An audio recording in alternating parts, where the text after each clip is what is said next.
Stormy Daniels' interview with Piers Morgan. So Stormy Daniels is the whore tangled up in the issues with Trump. And Piers Morgan is the British douchebag that nobody likes in Britain or America. Ah, what a loser. I think the full interview is on Rumble. We're going to check Rumble first because fuck YouTube. You know, YouTube sucks. Here's an interview with Stormy.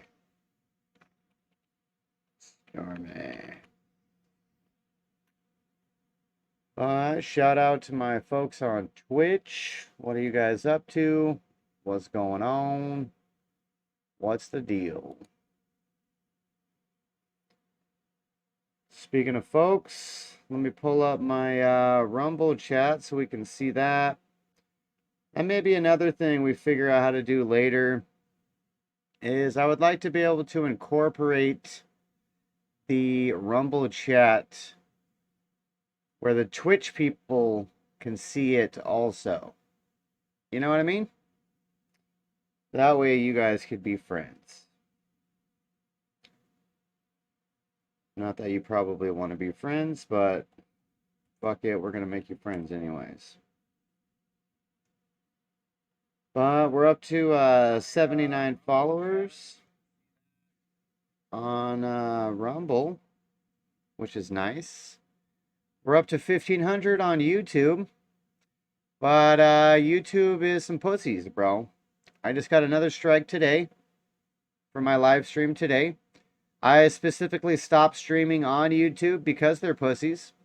I only went on the YouTube today because I was just streaming news and what have you. Shouldn't have been an issue. Apparently, still a fucking issue. So, fuck YouTube. That's where we're at with that. So I think I was 5 days away from being able to get monetized on YouTube. Seeming how I'm trying to make this my job. That would have been helpful. But like I said, YouTube is a bitch. YouTube's a bitch. So no monetization coming on YouTube. So we're going to hit Rumble full steam. We were already pushing Rumble pretty much full time anyways. But we're going to start going hard on Rumble. I might be streaming daily now. Or at least nightly. As well as keeping my normal Monday, Wednesday, Friday 3:30 to 5:30 schedule. So we're going to start going ham. Because we need this to pay off. Stormy Daniels. I don't want to go back to work. You know what I mean? I sold my company like 6 months ago. We are building a new online company, which hopefully will keep me home as well. But that is a slower grind also than I thought. So we're plugging along, folks. Shout out to all the Rumble folks. All right, so let's get into this. This is gonna be interesting. So this is Stormy Daniels, Piers Morgan's full interview. This just happened yesterday or posted yesterday. I'm not sure when they did the actual interview. Maybe he was holding on to it. He might have been. He's like that. All right, we fixed the mustache, so we're ready. Are you guys ready? I'm fucking ready. All right. Let's go. Do I call you Stormy? Yes, it's my You're name. happy for that, for an interview? Absolutely. It's Miss Daniels if you're nasty. You're probably right now. What a whore. The most famous woman right off the bat. on planet Earth. Whore. How does that feel? Oh, you guys probably can't hear that. Terrifying. Does it? Yeah, and surreal. It just doesn't make sense. Everyone thinks they know you. Very few people. What has it been like for you to go through this extraordinary political maelstrom? God, there's like so many facets to that answer. There we mean, go. it Audio was should be better completely for you shocking guys at now. Let first. me know. You know, I was pretty established. I had my fan base. I Let was me well know. known in the adult industry. I mean, I'd been a contract star for a long time, you know, both as a performer, writer, director, all of that stuff. And I had really solidified my place and where I wanted to be there. So there was this like instant explosion. But my fan base switched. Like the people that had been my followers, my fans for the longest time were a completely separate demographic than the ones I was totally being, you know, swarmed with. You know, I was dancing in strip clubs, which I had always done, but it used to be I'd go on stage and most of the people would be, you know, white guys in suits, very much like you. And then suddenly overnight I walked out on stage and all of those guys were gone, and it's gay men and trans people and women, a lot of women. Really? Just this whole other crowd and dynamic. So that was, you know, I guess shell-shocked would be the thing. And then just the Very traumatizing misconception for the whore. and the shock that came with that. You know, I'd been in porn for Very a long time. I had a traumatizing. thick skin. I wasn't surprised by being called like, you know, whore, slut, or, you know, all of that stuff. But it was the being treated inhuman, like next level, which was really, really shocking. And then that narrative started. All right, so she doesn't want to become or be called a whore. But she literally took money for sex? I mean, what the fuck else do you call it, bitch? And you've been stripping for how long? I don't know what you call strippers, but... started to okay. change, and people started to call me like really crazy things, like a hero and like this champion for the Me Too movement. So then I started to feel like I was being pulled in all of these different directions where people, Can you smoke on Rumble? sometimes on or purpose, Twitch? sometimes I don't inadvertently, know. were Can you trying to smoke on use me to Twitch? fit their cause and their narrative and what they wanted to get out of it, you know, and that was never the case. I was just telling the truth. Hey, real quick, anybody in either of the chats know the rules? Are you allowed to smoke on stream, like a cigarette? Can I smoke a cigarette on stream? Is that allowed? I don't want to get kicked off a Rumble for smoking a fucking cigarette. Truth. What I've been struck by is a lot of women. I'm gonna look it I up know, on my actually, phone. Quite high-profile women they find you very admirable.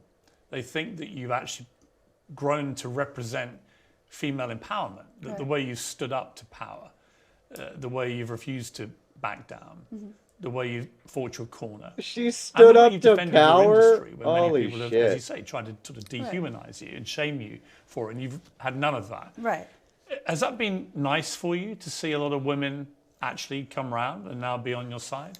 Oh yeah, absolutely. Especially, you know, people who work in the adult industry. You know, that was a big deal for me. There was all these misconceptions that people in our industry either work in that business because they can't do anything else, because they're too stupid to do anything else, or they're broken, or they're, you know, failed at mainstream actresses or whatever. I'll tell you right now that some of the smartest women I've met have been in the adult industry, you know.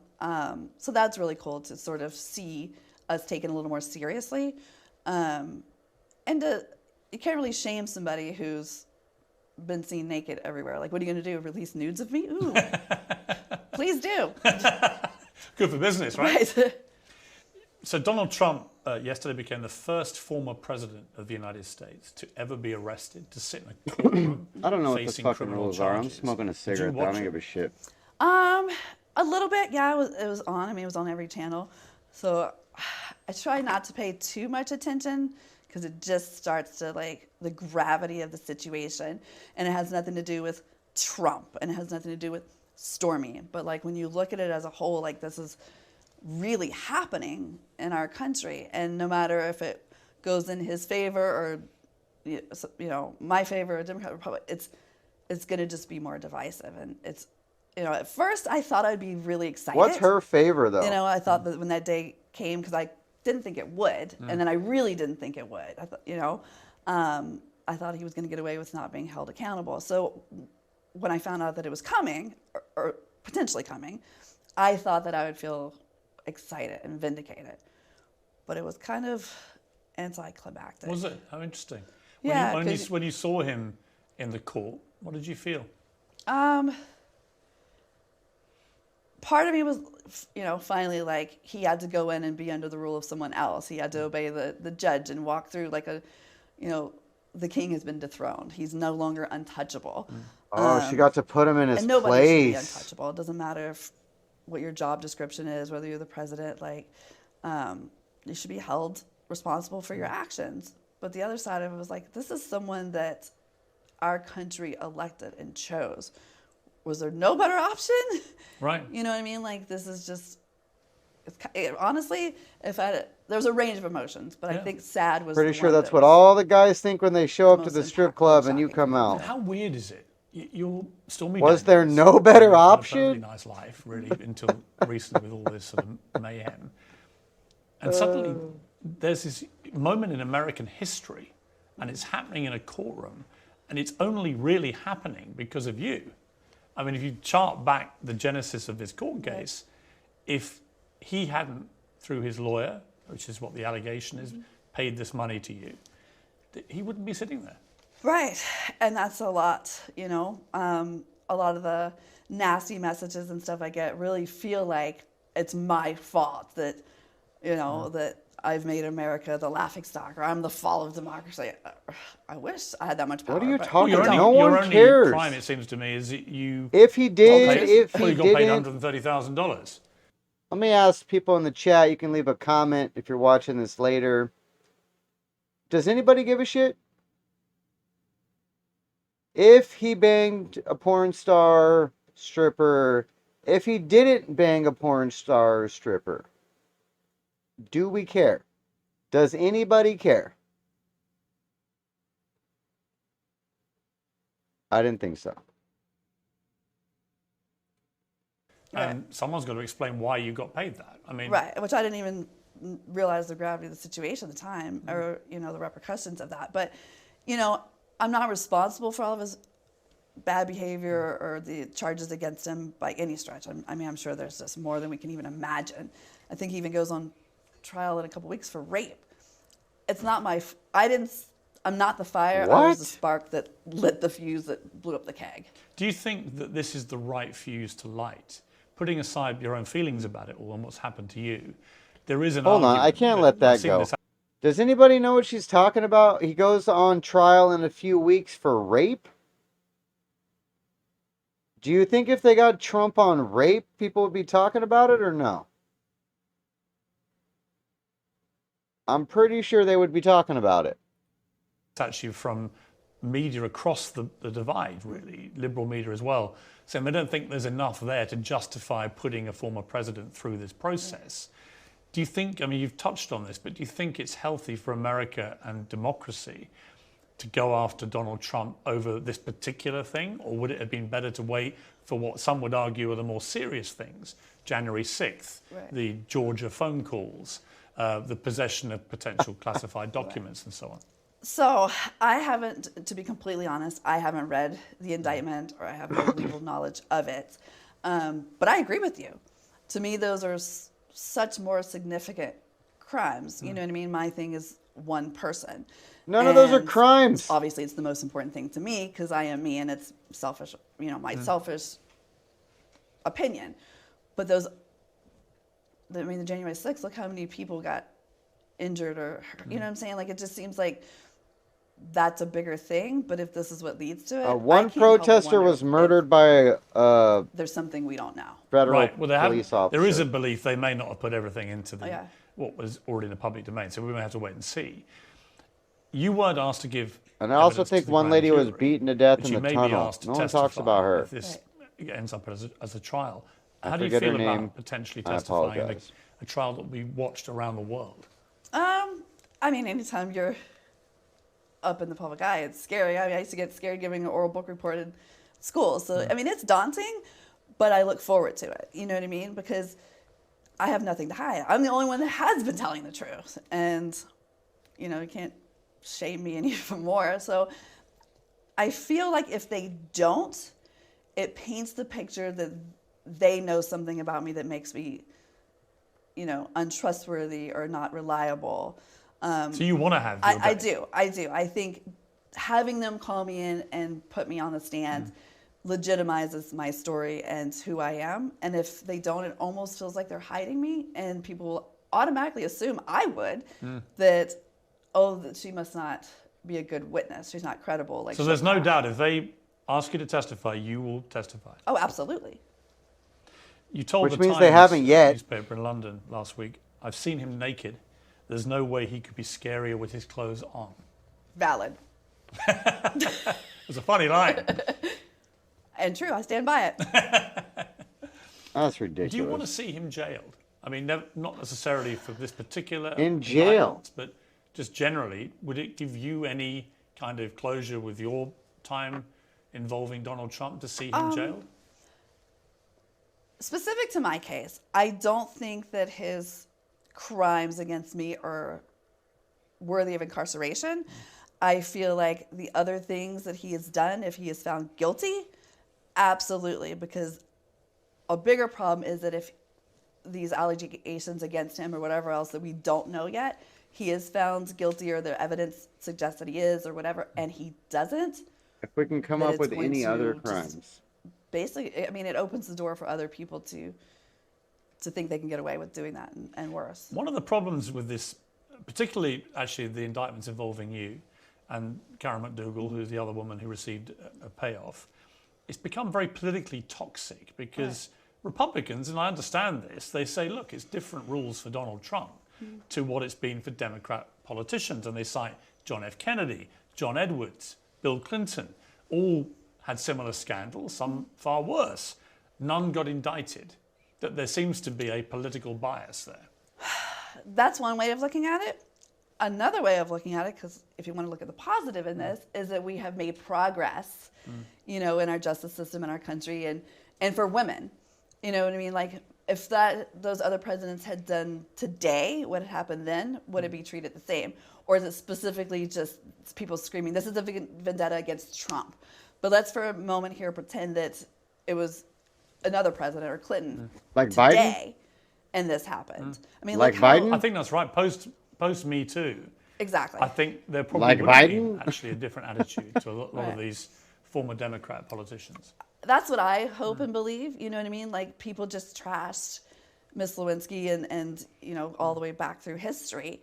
And I would like to believe that if those things happen now, that it would be different. Of course, he's going to spin it, and the Republicans and the MAGA people are going to spin it and say, like, it's just because it's him.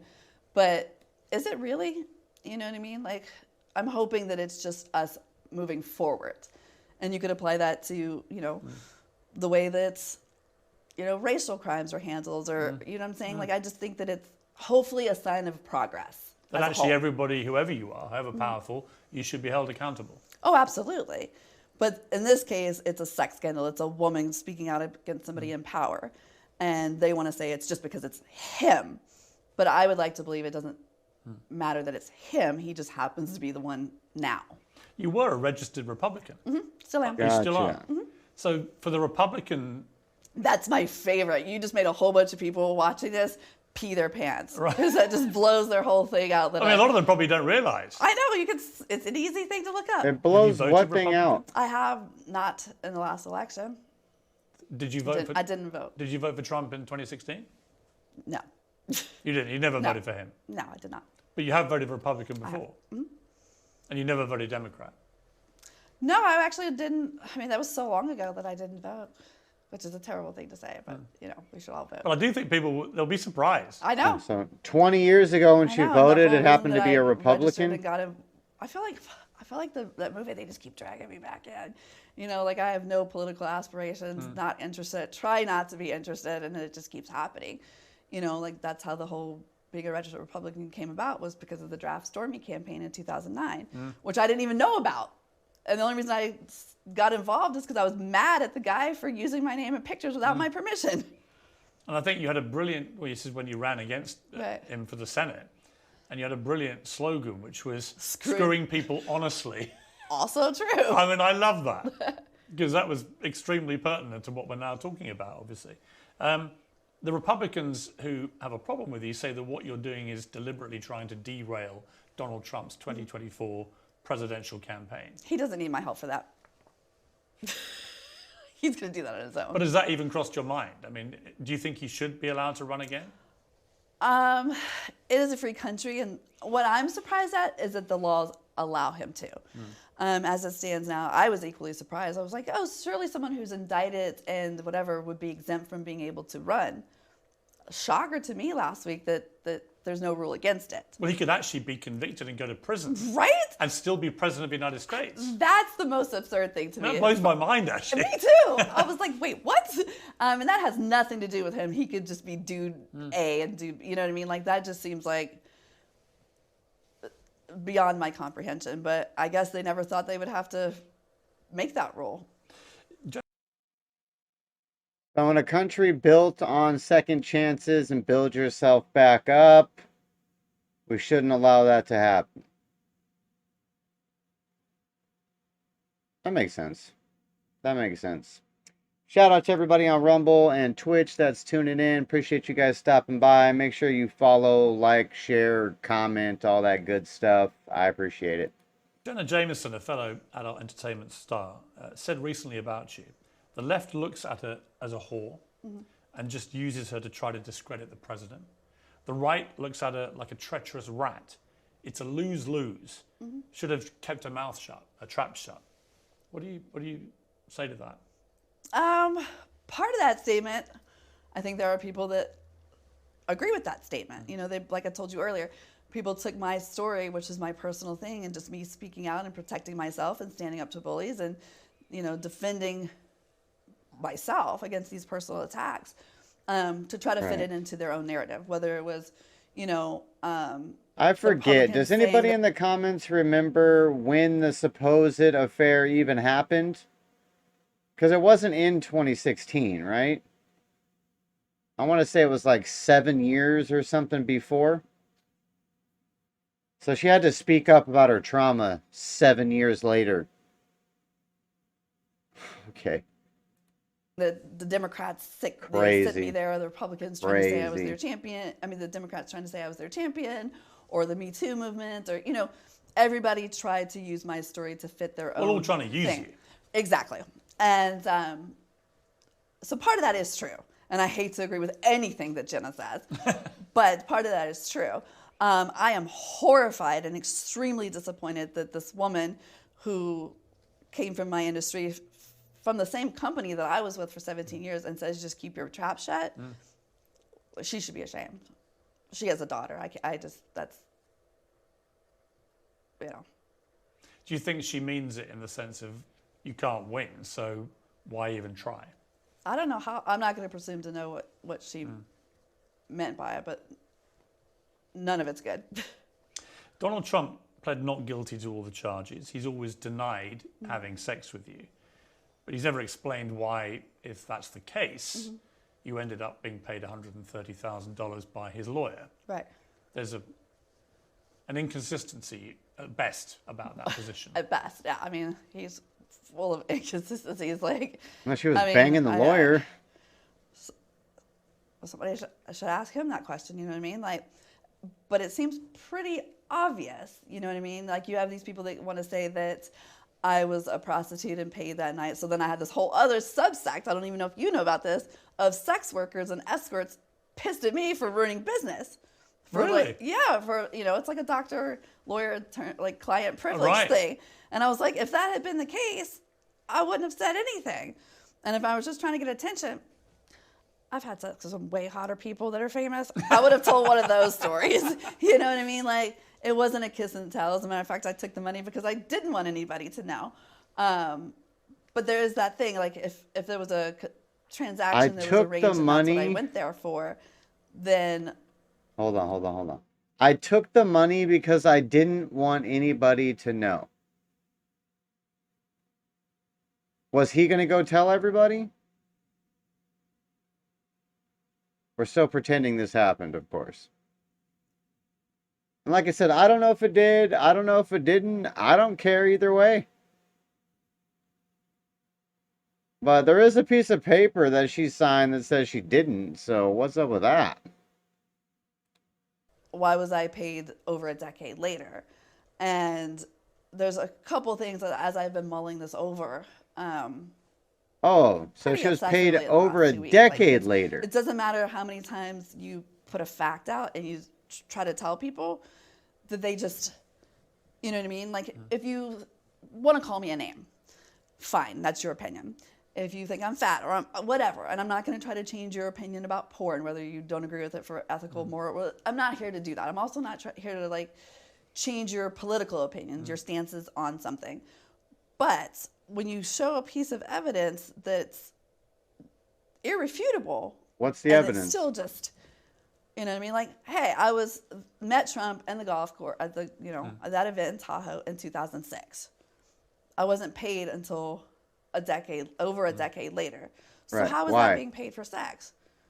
I mean, Yeah, I mean that's ridiculous. it is ridiculous. I'm going to come to the meeting. I actually have a personal involvement in one part of it, which you probably don't even know about. Oh, really? So I'll just hold that over until we get there. But it's quite interesting. I have so many questions. Well, it was interesting to me when I read it. I was like, tease. where were you when you heard he'd What a been whore, indicted? dude. It was last Thursday. It was my birthday, actually. And I was having a nice day, and suddenly, boom. Right? Everything, like this bomb goes off. So where were you? This is great. So he had put out that he was going to be whatever. And I even was like, he wouldn't know the day. Like, he's up to something. He always has a plan. So I didn't buy that one. But my attorney had said, hey, they want to talk to you, which we did, I think it was like on a Thursday or Friday. This is the DA's office. Right. And he said, my attorney called me. He goes, hey, if you need to get on a plane tomorrow and come and testify, can you do it? I was like, oh my gosh, I'm going to have to scramble. I have, things I need to take care of and make sure my child has childcare, all the details that have to be done. And then I got a call not very long later, said, no, it's not going to happen. So it kind of was a little disappointing. And then it was all quiet. It's like, oh my gosh, he actually is going to get away with this again. You know what I mean? And so I kind of forgot about it. And I had my phone's on me all day, perusing, unusually quiet almost. He's going to get away with it I put my phone again. down and I went outside and I was riding my horse. And I could hear it going off. Ding, ding, ding. And your horse is called Redemption. Redemption is his name, I right? didn't make this up. I can't make this up. You're So on a horse called Redemption. Right. I'm straddling a horse named Redemption when he got indicted. So when I get off and my phones are like melting, I was like, what? My husband comes running out. He was like, what just happened? Now my phone's going off. And then one of the missed calls I had was from my attorney. So obviously that was the first one I made. And what did you feel in that moment? I mean, what was your honest feeling? Because it was interesting. I saw that your lawyer tweeted about it. Piers and you is had an interesting salivating, dude. double reaction, I would say. Right. Because you said thank you to a tweet from your attorney, Clark Brewster, who said Trump's indictment was no cause for joy and the hard work and conscientiousness of the grand jurors must be respected now that truth and justice prevail. Right. So that was, you were thanking, so yes, I agree with that. But then you tweeted later that day, thanks for all the support to everyone and your love. I have so many messages coming in, I can't respond. Also, don't want to spill my champagne. Big smiley face, hashtags Team Stormy. Right. Merch, autograph orders pouring in too. Thank you for that. So there's a lot to unpack Which I'll here. come to, but it just seemed to me that you, and you've alluded to this earlier, that you had kind of mixed emotions. Right. So Partly you were, well, you tell me what were your emotions when you heard about it? So I like I said, I got off. I'm scrolling. Oh my god, my horse is still standing here. Like, what's going on? So I was like, oh my gosh, I have to finish taking care of my animal and go inside. And in the meantime, Clark had written that tweet, that message, which was very wonderful. I was so caught off guard. He's like, so I just retweeted it, and in the moment, I believe you said, there's no cause of joy. In that moment, I was, just ecstatic. Plus, I've got all these messages coming in. Oh my God, congrats! Just you're on that high for a minute, and then, and that's where I was like, no cause for joy. This is what I've been fighting for. It's moving forward. Finally, there's light at the end of the tunnel. So I was very excited and happy. Because ultimately, I mean, just And for I those- actually wasn't drinking champagne. see. I'm not allowed to drink champagne. I get white girl You wasted. lied there, but it wasn't your It's not a fault. good It was look. somebody else's fault. But, But it just- would have been a Jack and Coke. Gotcha. But fine drink. But Makes just to be sense. clear, Makes the sense. reason you would feel so ecstatic is because it will possibly lead, if this goes to trial, to you being vindicated about Right. telling the truth. Exactly. So of After course I was he's excited. repeatedly called you a liar. A lot of people believe you've lied. Right. And this would be the vindication for you. Right. And that's anybody- really what's driving that Exactly. feeling. And so anybody Does would he feel ask her excited in about that the paper moment. she But then signed? What do we think? Hours went by and I sat with it and started, reading it. And then I was like, oh my gosh, bigger picture here is that Clark was right. There is no joy in the fact that we had somebody in office that had this much power to cause these, division and he was right. But in the moment I was like, Yeah. You very quickly began getting threats. And you've had these before, ever since this first right. became to the public consciousness. But you got nasty threats. I mean, your husband Barrett told Vogue magazine there were threats, going to kill you, going to kill your family, going to set fire to your house. I mean, horrific things. What impact did that have on you? So I'm used to getting horrible messages every day. Even before this, just being an adult star. Right. I mean, you're going to get. I was like, what are you talking about? Like, pretty much everybody online gets those. I will tell you that the first time around, back in 18, same thing, like instant, just flood it. And how are you getting this? On social media or? everywhere, like everywhere, phone calls, text, emails. People social. are calling you. Yeah. So the first time around, it was mostly just liar, stuff. Gold digger, you sold the story, which you just made the story up because he's president, which now we've proven that like everybody knew about this from before. Anyway, that was the tone. You know what I mean? And I would say out of realistically probably 1 in 100 messages. He keeps talking about all this included some proof. sort of a death threat. You know what I mean? And they would always be from like an account that somebody created just to do that, no followers, hidden, that kind of thing. Now, it's different. The tone is different. I would say it's 1 in 10 now. 1 in 10 are death threats. Yeah, and they are way more specific and graphic, and just instead of just some babbling person like "you're gonna burn in hell," that kind of thing, they seem to be more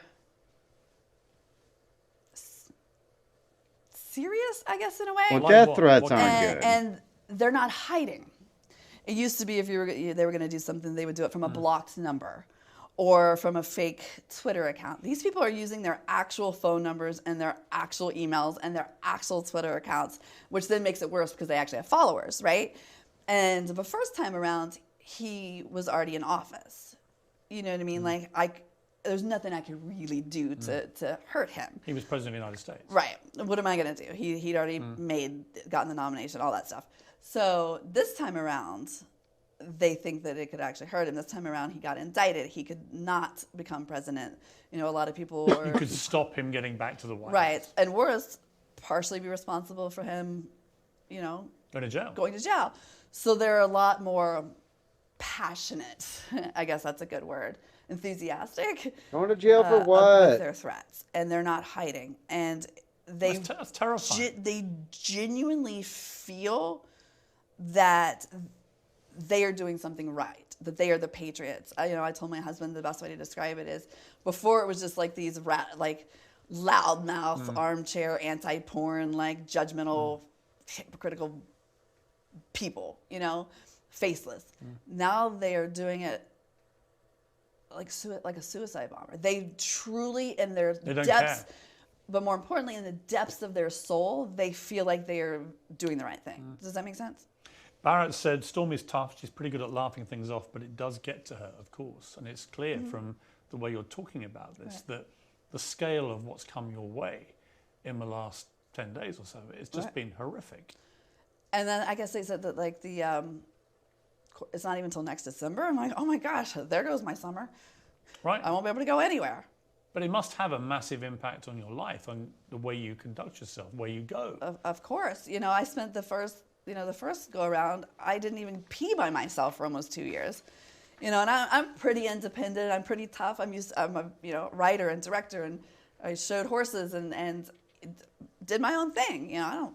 And then suddenly I didn't get to use the bathroom without 2 big armed bodyguards watching me pee for 2 years. That's a lot to go from somebody who's so independent to basically having an armed babysitter at all times. And then you learn all these things, like make sure when you go, every single place you go into, you know where the exits are. Placements in restaurants, where I sit in the car, my bodyguards taught me, and I don't even know the reason for this, honestly, never sit behind the driver. You always sit, like all these little things that. What effect does that have on you and your personality? So shoot the driver. Well, I feel very Ever watched a movie? constricted, you know what I mean? Like repressed almost. I can't do the things I want to do, or. Did you feel permanently agitated, nervous? Of course. And, it makes you become paranoid. And anything you do or say can be spun. I have a great story about that. And one of my things I hate about the press, I did a book signing at the Sex Museum in New York for my book. And there was I don't know the reporter's name. He was there for hours. He met my team. He knew when I'm signing. I have a line of guys. My assistant, Dwayne, is next to me. He's handing me a book signing. At one point, and we're almost done, and I sign, and he makes a joke. He said something funny to me, and I kicked out like that. And the press guy got a photo of it, and Stormy Daniels kicks man at store signing. We were wearing matching jackets. He was my assistant.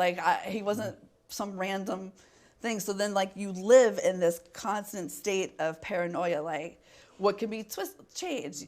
What can be photographed with clickbait. I'm going to come to when you first met Donald Trump, but do you wish you'd never met him? Of course. People say, if you could go back in time, would you do it over? I say, how far back does this time machine go? If I went back to 2016, 18 or whatever, would I change what I did? Sometimes in the heat of the moment, I'm like, I wish I had never, yes, but no, I would do it the same. I would take you back to 2006. It was the right thing to do. If I could go all the way back to 2006, no. If we could play sliding doors and you meet him, get on the golf cart, end up in his room, or you don't meet him. Oh, I absolutely would not have. Absolutely. I was told, I was invited to dinner. Well, let me go through it. So 2006, you're 27. Mm-hmm. He was 60. You were the biggest porn star in the world. You just appeared in Judd Apatow's 40-Year-Old Virgin. Mm-hmm. He said you were a smart businesswoman. He said you should never be underestimated. He was full of compliments. I haven't been following porn. Was she the biggest porn star in the world? I'm going to say no. I'm going to go with no. I'm just going to take a wild guess. I'm going to go with no. Compliments, Judd Apatow, for you. We got Hollywood courting you for movies. Right. He was the biggest TV star businessman in the world, and you meet. Right. Were you a fan before you met him? No. To be honest, I didn't have a hard opinion one way or another. I didn't watch his shows. Obviously, definitely knew who he was, knew his face. Did you like the sound of him or not? Or was he? Because obviously he's very brash, he's very arrogant. Yeah, I wasn't a fan and I wasn't not a fan. Right. You know what I mean? You're open-minded. Yeah, and I was aware, of course, I wasn't like, oh my God, I can't. Yeah, no, and I also was like, I hate that guy. It was just like, he's figured out how to do some stuff. He must be good at what he does in some capacity. He's an interesting guy, regardless of whatever you think. Oh yeah, absolutely, absolutely. You meet at this golf tournament in Lake Tahoe in California. You'd been hired to host a gifting suite. He's figured out how to do. Oh no, it gets better than that. He was 60. Tell me you don't appreciate the irony and hilarity of an adult film company sponsoring a hole on a golf course. I do appreciate that. My whole life is a freaking SNL skit. You cannot write this stuff, right? So you were there to be one of the hostesses for this gifting suite stand, but also to greet competitors between the tees. And you ended up in a golf cart with Donald Trump. Mm-hmm. What are you talking about, you two? Honestly, on that initial thing, I didn't get a word in. It was me and the owner of the company and 2 other girls, and it was a brief introduction. I do remember his hesitation when he was like, this is, my contract girl this is my contract girl this is my contract girl and director Stormy. And he was like, oh, you also direct? I was like, yeah. He goes, I was like, oh, that's cool. I always like when they add director. And so we go on, and another girl there was definitely flirting with him, and I wasn't interested. I didn't even speak directly to him other than a nice to meet you, good luck, you're around today, or pleasantries. It was at the gifting suite later. And that's when he asked for your number. Right. Was he pretty direct? No, he had his bodyguard do it. Keisha, Yes. who I know well. Keith's been with him, I think, 30, 40 years maybe. That poor man. On and off.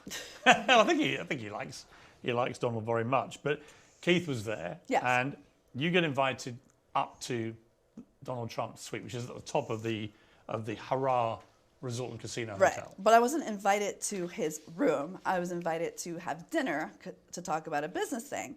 And this is one of those other things that I didn't really light bulb moment until this past week. Why would you go to a hotel room of a married man? Blah, blah, blah, blah, blah. Oh my gosh. I get it. And justifiably. So people, when you say go to someone's hotel room, what do you think? You think you open the door and there's a bed and a dresser and it's the size This is a huge penthouse suite. Yeah, it was. It had a formal dining room. You walked in, and there was a foyer and a living room and a dining room table. And It's like an apartment. right. I didn't even see the bedroom at all for 3 hours, not until I went to use the restroom. So it's not like I went to a guy's hotel room and we sat on the bed. That would definitely be more suspicious. But you were not a naive woman. Did you not assume that he might have ulterior I motives? did at the very beginning. So I was invited to dinner. He said, come up to the room and we'll go down to one of the restaurants, whatever. And I was a little bit early. And when I got there, he was in his pajamas, and that's when I was like, oh, hell no. And I made fun of him, and he immediately changed and was a perfect gentleman. So... You actually said he looked like Hugh Hefner. Yeah, I made fun of him. How did he take that? I asked him if Hugh Hefner knew he stole his pajamas. Knowing Donald Trump, I suspect he didn't find that very funny. Why not? I was early, and he said he was running late. And then he was like, excuse me, I'll go put some clothes on. And that's what he did. And he came back and there was no more red flags after that. You have dinner in the suite, because Right. there is a dining room, so it doesn't... So it's a No, red actually, flag if you he still show up owes me early dinner. and he's not ready? I never got my dinner or what I was there for the meeting about. I got nothing except this What did you think you were there for? to have a meeting about a television show. About Celebrity Apprentice? Yes. So you had no dinner, No. no alcohol. He doesn't drink. Do No, you? he doesn't Do you drink or not? I didn't at the time, no. So no alcohol. Okay, so she jumps on his golf cart with the owner of a company, which is why she's on the golf cart, as one of the owner's girls, right? Trump's golf cart, dude gets on the golf cart, brings his entourage of girls with him. Doesn't speak to the dude at all, just pleasantries. Gets invited to dinner and thinks it's so she can be on Celebrity Apprentice? Okay, let's go with that. Yeah. Makes perfect sense. Alcohol, no dinner. Of course. No. You discuss the adult entertainment business. He's quite intrigued by the buzzbusiness. Oh, yeah. And I think in particular how many royalties you made Yeah, he off the actually... films. It pains me to say this, we had a pretty good conversation. It was, at first he was arrogant. We beat the story to death. He was very arrogant. He was pompous. He was puffed up. I was unamused and starving. And finally, that's when I snapped and was like, somebody just spank you with that magazine. So it wasn't... Because he kept showing you a magazine. just kept, It was a money magazine with him on the cover. Right. He just kept talking about how these great things he was doing and all this stuff. You eventually said, I'm going to spank you I was with like, that somebody should magazine. just spank you with that. Do you ever talk about anything but yourself? And he was, and he walked it back. And then there was another at least 2.5 to 3 hours where we talked. And it was Did you like him? I did. I was not attracted to him. At all? No. Ew, no. Told you I was banging some hot celebrities. Well, you did too. have sex. Really? Which ones were you? I'm not telling you that. Well, you can't just say I was banging some hot celebrities. Not. Of course I You can. can't take me to the water's edge and not give me a drink, Stormy. Come on. I just did. It's the art of the tease, my friend. The art of the tea. But There's a book title. don't you steal that. But I mean, we talked about, he told me, about his golf course. He was having some problems, some environmentalists, and we talked about something, some condos or something he was building. It's been a long time, I don't remember. He asked me about the adult business and, do we have health care, royalties, like business questions. And at no point did I feel like he was checking out or, it was a good conversation. He was like, well, what do you want to do? And then I told him, and he was like, now the more I think about it, my idea is great. And so we talked more about. So who had the first mention of The Apprentice? He did. Oh, he did, absolutely. It was his idea. That would have never crossed my mind. Because he'd done the normal Apprentice for many years, very successfully, and he was about to launch Celebrity Apprentice. Right. Actually based on a UK one-off episode for charity, which I took part in. Oh, look at you. And actually the series that he was offering you in these conversations, I ended up taking part in that series, and I won it. You took my part? That was a little bombshell I had for you. This is your fault. You took my part. Well, you're assuming you would have won. You would have beaten me. He told me I was going to. Do you think you would have beaten me? I don't know. Maybe we should try. I think you'd have been a pretty good competitor. Isn't it like a voting thing? Like No, audience voting? No, it's down to him. Oh. He fires someone at the end of Oh, each then I episode. definitely would have beat you. I got a feeling that you might have... But it wouldn't have been fair. No, it wouldn't have been. It wouldn't have been fair. He'd have had another reason to vote for you. You mocked his hair at one stage, and he said if he cut it, he'd lose his power, like he was some sort of Samson. Right, this is great. He asked me something. He goes, I want to ask you a question, and it might be rude, blah, blah, blah. And so I was gearing up for some sort of like sex question or, you know what I mean, like, and it wasn't. It was a question about, I think it was how much we get paid for a scene. Right. And I was like, oh, that's not offensive. And I answered his questions and explained the different, pay brackets and men versus women and sex acts and whatever. And he was like, oh. And I was like, I want to ask you a question and it is offensive.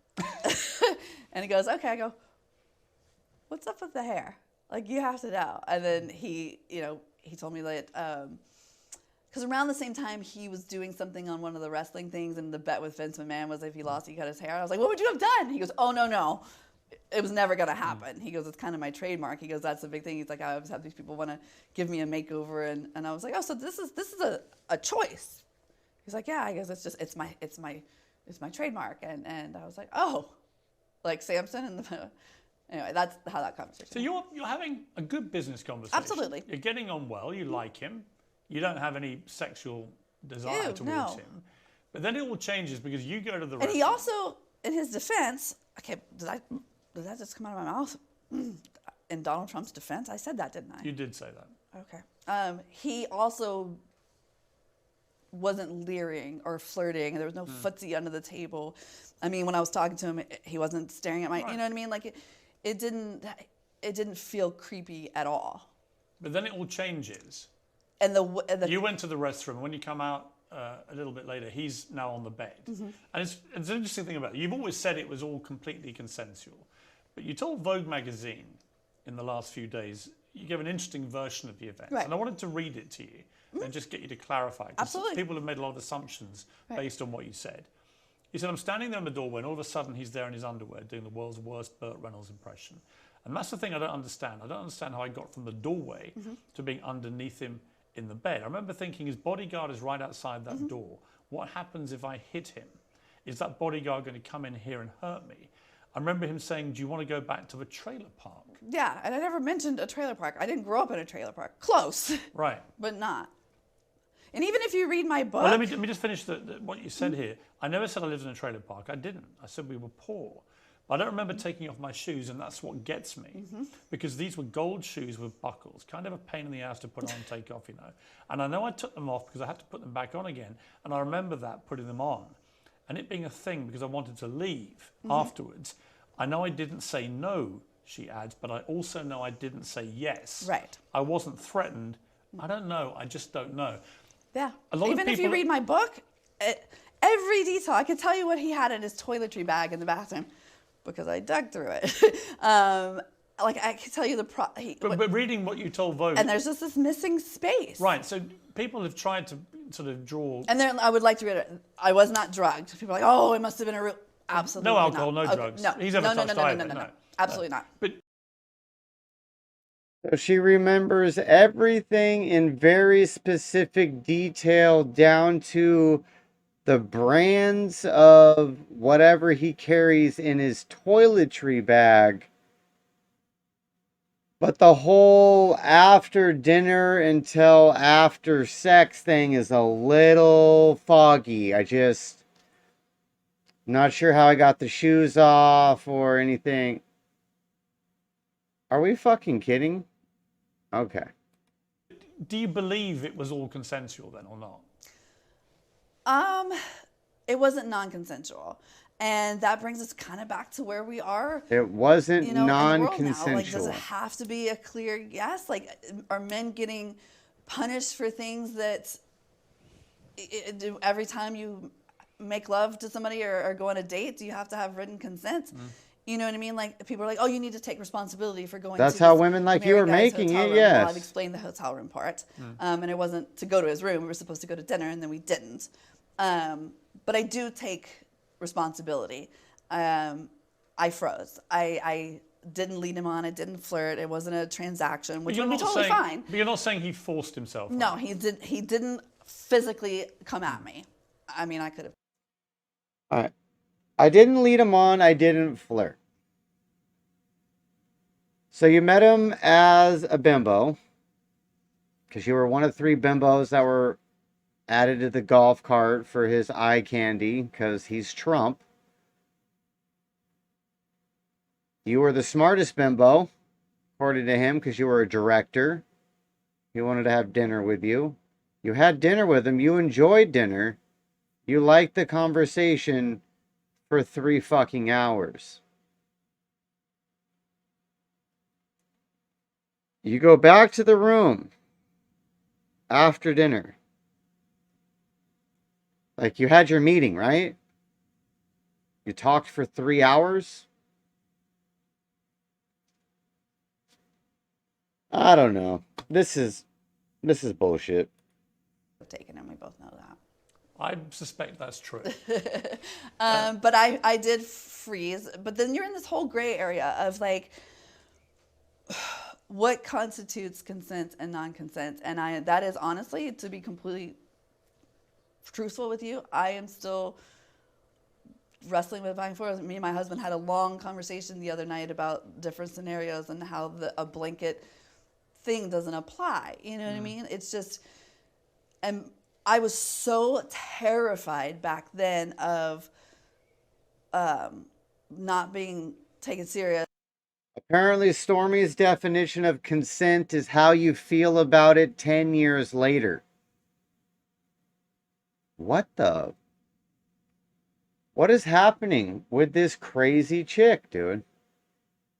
Shout out to everybody joining on Rumble. And then people are like, well, why did you go back and see him multiple times? Because I didn't want it to have been for nothing. I just made sure I was never alone with him again. So when it was over, the sex part, you left quite soon after that. Oh yeah, within 5 minutes. Really? 4.5 of which probably me trying to do those damn little gold buckles. And when you left, what were you feeling? Nauseous, like just mad at myself. I was just like, what did I misread? You know what I mean? And as a woman, especially from the South, and back then, like, there's this whole thing, like, well, what is the word I'm looking for? That somehow it's our fault. You know, oh, you were asking for it. Was your skirt too? You know, that mentality. So I just literally like sat up and was replaying like, what could I have done or said that was misconstrued? So it's a Southern thing to blame the woman. Gotcha. That makes sense. Just in time too is a woman with a dude's name who says she's full of it. You would be correct. You would be correct. Is that sex cult thing? Says she's also Nexivium. Is that sex cult thing they did the whole documentary on? And then when I realized absolutely nothing, I was kind of a bitch, honestly. What did I miss from him? Nothing. Like I just, you know what I mean? And my phone was blowing up. Obviously, the people who knew that I'd gone to dinner wanted to know, like, where are you? Like, what happened? Like, blah, blah, blah. How many And people knew what had happened? that night, No, just generally in the next sort of few weeks, months, years. 100? Oh, a lot of people. Yeah. That's the crazy thing. Like, everybody knew where I was going that night. I was with, before Where are I these even went 100 to his people? room, 1, 2, 3, 4, like 7 people knew where I was going. Afterwards, everybody knew. He called weekly. I'd put him on speakerphone in front of my entire crew, and it was Where's not, the it was book not a deals for secret. those And you met 7 him a number people? of times afterwards. You went to his office in New York, and then I think the following month you went to a party here in LA. You went to a USA pageant, and each time you met him. I did not meet him in person at the pageant. He just Right. set up the car service and the tickets and everything. But when you saw him, was it perfectly normal between you? I, you know, didn't want to, it made my skin crawl, and I was just very careful not to be put in that situation again. And he definitely, you know, I am definitely down to look into it. Where do I look? Let me know. We'll look into it after we finish this. thought that he definitely wanted to revisit. Right. Which, I mean, I can't even be mad at him for. I mean, wouldn't you? Oh, we've done this before.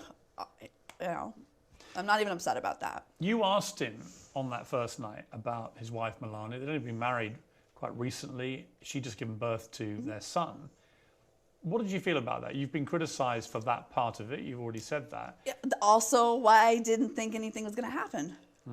You know what I mean? Like, why would I assume that this person was going to be half dressed and outside a bathroom door when we had talked about his daughter, which people try to sexualize, and it absolutely wasn't. Ivanka. Yeah. And he had shown me pictures of his wife and son.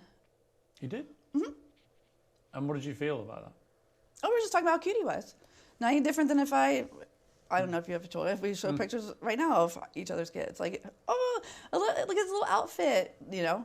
You said that it was only when you had your own child later that you began to feel a bit differently about the whole thing because you realised the reality, perhaps. Right. But sharing of photos, it was what people do when they meet. I mean, Someone tweeted you last week and said, why did you sleep with him even though you knew he had a wife? And you replied, why did he invite me to his room, take off his clothes and corner me when I came out of the bathroom, even though he knew he had a wife? exactly. I mean, that sums it up. Like, why is anyone responsible for somebody else's behavior in their marriage? I didn't take a vow and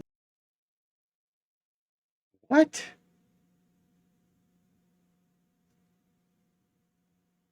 All right. So you go to dinner where you don't eat. You have a great conversation where you don't flirt. Right? This is a whore talking to a billionaire for hours, people. No flirting, okay?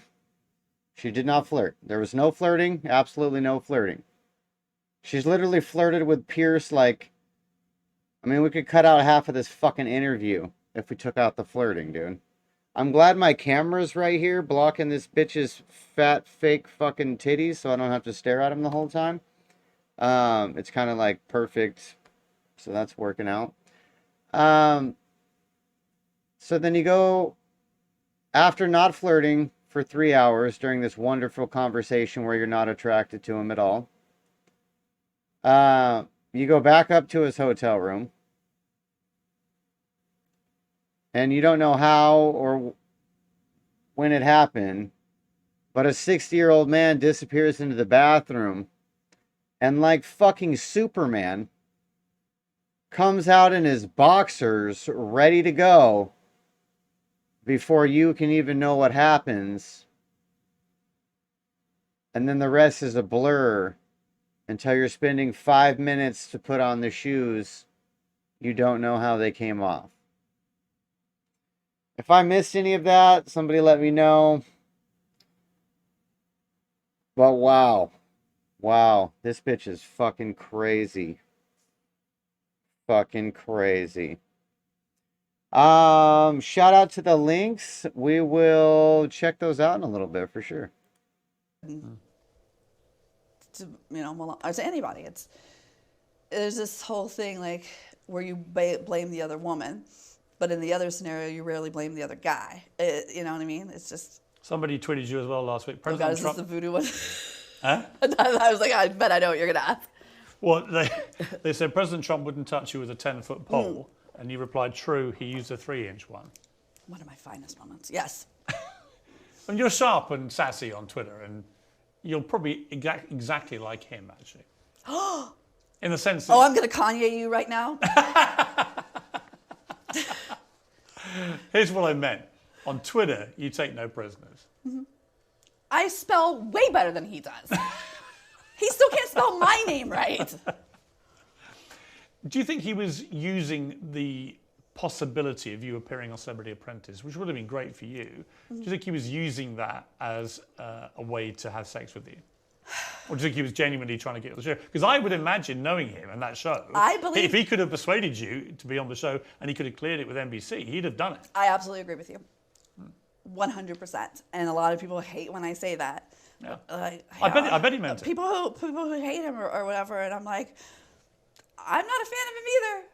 But the truth is, I believe with all my heart that he was absolutely serious. And the reason that I believe that is because I was sitting across from him watching his wheels turn. And he was putting the pieces together. I was watching a moment of genius at work. And he was great at casting. And he knew what would make great Right. TV. I suspect what happened is NBC That's exactly what weren't happened. prepared to take the risk. That's exactly what happened. So he got this idea, and I think it was sort of,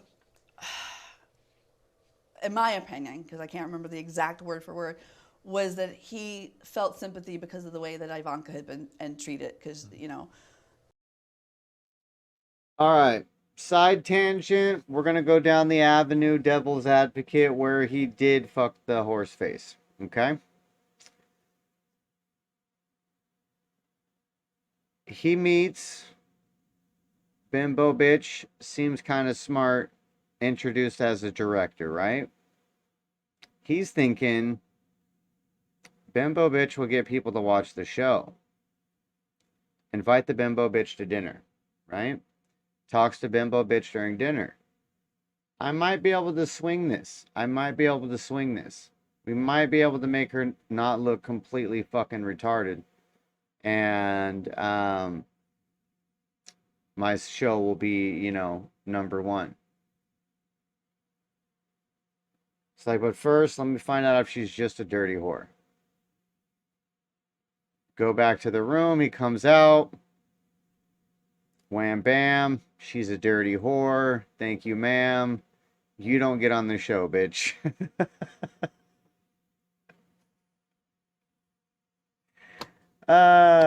There's my option B. My theory B. I like my theory B. It's funny. She's obviously blonde and beautiful, and that's when he said, "You remind me of your daughter." Like, it wasn't this creepy pedophile thing that people tried to spin it. The people probably didn't take her serious, and he was like, "Wait, I got an idea. Oh, this would be great." And I was like, "That's never going to happen." And he's like, no, it's going to be great. He knew that it was going to be sensational. He wanted the press. He loves that. He wasn't doing it. You'd have been a brilliant contestant. And he wasn't doing it as a favor for me. He was absolutely... I'm actually very glad you didn't go in that series. Oh, yeah? Because I'm not sure I would have won. Right? Do I intimidate you? You're just a tough cookie, and I reckon you'd be pretty smart at Apprentice, yeah. But he did. He had a motive for wanting it on. He wanted the press. He wanted to be known as the Chris. He was absolutely valid. But then I was like, it's never going to happen. NBC's not going to go for it. And you meet him at the Beverly Hills Hotel in July 2007 when they're nearing the end of the casting thing. And, you know, you've already met him a few times since. And it was you stayed in touch by phone. Yeah, and it was the same drone over and over. I think, to answer your question in a nutshell, he was absolutely serious. He was absolutely genuine. He meant it with all of his heart. I was also correct that they would never let that happen. I think he knew sooner than he let on it was going to happen, and then he dragged it. Right, and did he tell you at the Beverly Hills Hotel that you weren't going to be in it? No. It was later? Yes, on a phone call. You didn't have sex with him when you met him at the Beverly Hills Hotel. Why not? Because I didn't want to. Did he want it? Of course he did. I told him I was on my period and I had my then boyfriend outside. How did he react to that? You know what? He was super busy. His phone kept ringing, and you know, then he just wanted to know how long I was in town and when we could meet up again. I just kept, But that was the last time you spoke to him. no, that's the last time I saw him. Did you speak to him again? Many times. For how long after that?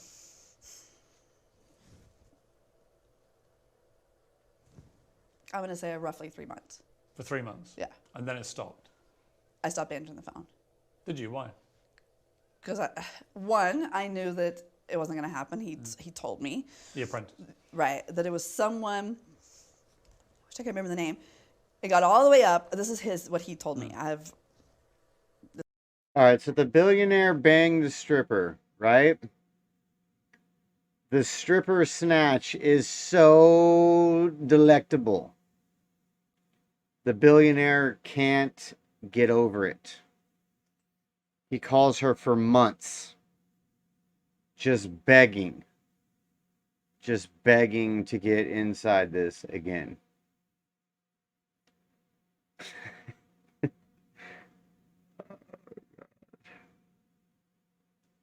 All right.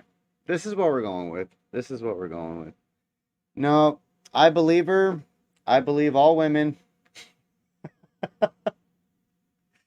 She's 100% correct. For sure. Fucking Christ. This is hearsay. Oh, and then it went all the way God. up, and it was someone's wife that had an issue, and This is he kind of crazy. had to back down as a favor. And the woman had an unusual name, so if you said it, I would know it, but I can't think of it off the top of my head. I need another cigarette. I don't And then I even just sort usually of didn't. smoke And this then I had, much. you know, gotten more serious with the guy I was with at the time, and he had proposed, and it was just, you know, done. And you never spoke to her No. from him again. No. The irony is, on the Celebrity Apprentice, that series, was Tito Ortiz, who was And- a and UFC fighter. You know who's- what? I just lied to you accidentally. I stopped answering his calls. I didn't hear from him for Really? a long time. I think he got the That's message. And he interesting. did call one other That is time. interesting. And I answered it, and he said, I know you're probably going to be mad at me because We're Jenna definitely gonna check Jameson into was just that on the after the Celebrity show. Who was Apprentice. the mother of For sure. Tito's children. Right. He goes, it wasn't. I met her. Yeah, he goes, I met her when she's- she came on the show yeah, he did call one other time. And, to apologise for that. yeah, because he thought I was going to be mad at him, and he wanted me to know that it wasn't his plan and that he My hadn't picked wife her just over me came and it in. I wasn't. How wonder did why you feel she's about that? Were awake you at annoyed? 4:30. Let's text her. Oh no, I actually believed him in that But she moment. wasn't She heard me contestant. It was her- talking, it was so- Right, her but partner. he seemed very concerned of what I would think about that. So 3 months after that, that's it. You have no more contact. In May I'm live right 2011, so this is what, 6 years That's why I was later, texting you. you finally agree to tell your story to In Touch magazine. Right. You need a for lighter or what? $15,000. It was reported. Is that correct? Yes. Why did you want to do it then? Okay, so I didn't. I had just had All a right, baby. hold on. I didn't hear that. Do you have children? Not that it was that Okay, so important, your but we're woman backing it had up. an unusual name, so if you said it, I would know it, but I can't think of it off the top of my head.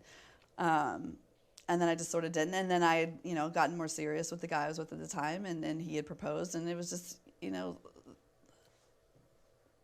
done. And you never spoke to her No. from him again. No. The irony is, on the Celebrity Apprentice, that series, was Tito Ortiz, who was And- a UFC fighter. You know who's- what? I just lied to you accidentally. I stopped answering his calls. I didn't hear from him for a long time. I think he got the message. And he did call one other time, and I answered it, and he said, I know you're probably going to be mad at me because Jenna Jameson was just on the Celebrity Who was Apprentice. the mother of Tito's children. Right. He goes, it wasn't. I met her. Yeah, he goes, I met her when she's- she came on the show yeah, he did call one other time. to apologise for that. Yeah, because he thought I was going to be mad at him, and he wanted me to know that it wasn't his plan and that he hadn't picked her over me, and it wasn't. How did you feel about that? Were you annoyed? So he got Jenna Jameson on the show, a porn star I've actually heard of, even though I don't follow porn stars. But she was the most famous one in the world. The billionaire was hung up on. So he called her. He called her. Just to apologize. Because he picked a different whore. Holy fuck, are people buying this shit? This is crazy. No, I actually believed him in that Well, moment. she was a contestant. It was her, it Right, was but her partner. he seemed very concerned of what I would think about that. So 3 months after that, that's it. You have no more contact. In May 2011, so this is what, 6 years later, you finally agree to tell your story to In Touch magazine Right. for $15,000. It was reported. Is that correct? Yes. Why did you want to do it then? Okay, so I didn't. I had just had a baby. Do you have children? I do. Okay, so your wife would know. Nobody wants to be photographed or fight or do anything when that has just happened and you can't even stand up straight and you look, like you just had a baby. And like I said, the story was everybody knew. Hadn't talked about it in years. I am now married to someone who's a little emotional, sensitive. We just had a baby, whatever. And I got the call that someone had basically sold the story on LinkedIn. They were sniffing around. I have no evidence of who that is. I'm 90% sure I know who it was. I just can't prove it, so I have to be very careful what I say. And I was like, nope, absolutely not interested. And then, finally he comes back and they're like, well, he's going to, this person's going to tell the story and get paid unless you want to do it instead. It's going to come out anyway. Would you rather it be your version and you get the money or this other person's version and you get nothing and they've made money off of you? So you decided to do it? So I decided to do it. And they asked if I would take a lie detector test. I was going to say, you took a polygraph test. And I said absolutely. It was and the I passed. tabloid's fault. Actually, it Makes was corroborated. sense. That makes story sense. By one of your good friends and supported by your ex-husband, both of whom also passed polygraph tests. So you got 3 people who were aware of the account you gave, all of whom passed polygraph tests, which is pretty compelling evidence. But the story never ran. And 2 former employees of In Touch magazine later said it didn't run because after they called Donald Trump seeking comment, his attorney Michael Cohen threatened to sue them. Are you sure it was Michael Cohen? I didn't know that was his attorney back then. I just knew that was his attorney. I can't validate if it was actually Cohen. But it was a lawyer. A lawyer, yeah. I'm not sure if it was Cohen. And I was like, thank God, because I didn't want it to come out anyway. Because, no. Right. So it went away. I thought it went away, and then. So you were almost relieved, even though. Oh, absolutely. Even though you'd taken that decision to talk about it. Right. Part of you was still like, I don't know. Well, the only reason I took the decision to talk about it was I was taking back control because it was going to be talked about anyway. Just like I'm sitting here talking to you instead of having you talk to a friend of a friend. You know what I mean? I understand that. But you never got paid then? No, because it never came out. And a few weeks later, you were in a car park in Vegas. Right. And a man comes up to you and he threatens you very directly. Says, leave Trump alone. Forget the story. That's a beautiful little girl pointing to your daughter. Be ashamed if something happened to her mum. Yes. I mean, horrendous thing to happen. Yeah, and you know what's funny is the gravity of it didn't even hit me until I was already in the elevator. So now Trump's a mobster and sent somebody to rough her up and threaten her kid? What the fuck, bro? All right, Rumble chat. Look into Ryan Dawson's Epstein map. Brothman, Nexium connection. Stormy's Nexium. Trump and Epstein hated each other. That I'm aware of. They were trying to blackmail Trump with this one, I think. Oh, interesting. Okay. Elevator. I'm with you. Vegas Pod. I'm running late for a mommy and me class, and I remember how tiny she was because she was still facing backwards, and the guy was super good looking actually. Like I didn't have any hesitation about him walking up to my car. It was a Let me grab my nice pepper. area. Hold on. Women coming and going, and I just thought it was somebody's boyfriend or husband. And I even looked. I was like, oh, he's cute. And I remember it so clearly because he was wearing my favorite jeans. So like just the weirdest things stuck out in my head. So then you get out, you gather all your things. In the office, trying to get the car seat unclipped, and that's when he walked up. And he just was so nice looking and honestly handsome that it didn't even. A chilling thing to say. Right, and I was just like, oh, did that just happen? Is that why you didn't report? No, it didn't, you were bitch. Worried about any repercussions? No, Absolutely. it fucking didn't. Yeah, and because at that point it had gone away, and that's what I really wanted anyway. So nothing appears. No. And then in June 2015, Donald Trump announces he's running for president. What was your reaction to that? Eye roll. Eye roll, or also a slight trepidation? Nope, not at all. You didn't worry about what had happened? No, because he had straight up told me he never wanted to be president. Like he straight up told me that. Really? Yes, and he's like, why would I? He's like, some people want me to become president, And I was like, he's like, why would I ever do that? This is way more, like, all the reasons that He told you that when? I don't want to be president. Like, why would I? It 10 sounds like years a terrible before? freaking job. You know what I mean? And he was like, this is what I don't need the money. I have this. I have, you know, all valid points. So you just rolled your eyes. You just thought. Yeah, I was just like, Did oh. you ever think he could win? I didn't even think he was actually going to run. I thought it Right. was another one of his put Stormy on The Apprentice or go on WWE. A publicity thing. Yeah, of course. Why not? On He loves that. But he then wins the nomination, and it looks like he's heading to potentially win against loves Hillary what Clinton shit? on October She the just- 7th, 2006. He just compared 3 different complete things. This fake imaginary job she was going to get on The Apprentice to him working with WWE and like being an instrumental part in saving that business, I'm pretty sure, is why he stepped in. Like, what is she even comparing, dude? I don't even get it. And Pierce is lapping this up, bro. Did he just hit it? Is he hitting it after? Like, what is going on? 16, just before the election, this tape from Access Hollywood, behind the scenes tape, dropped. And it was infamous. It included him saying, you can just do what you like when you're famous. A woman, you can grab them by the pussy. You said recently, this pussy grabbed back, talking about yourself. But when you heard that tape, what did you think? Did you think, as some people did, that he was genuinely meaning every word of that he was a sexual predator who would do that to women? Or do you think, as he put it, this was locker room banter? Did Pierce really just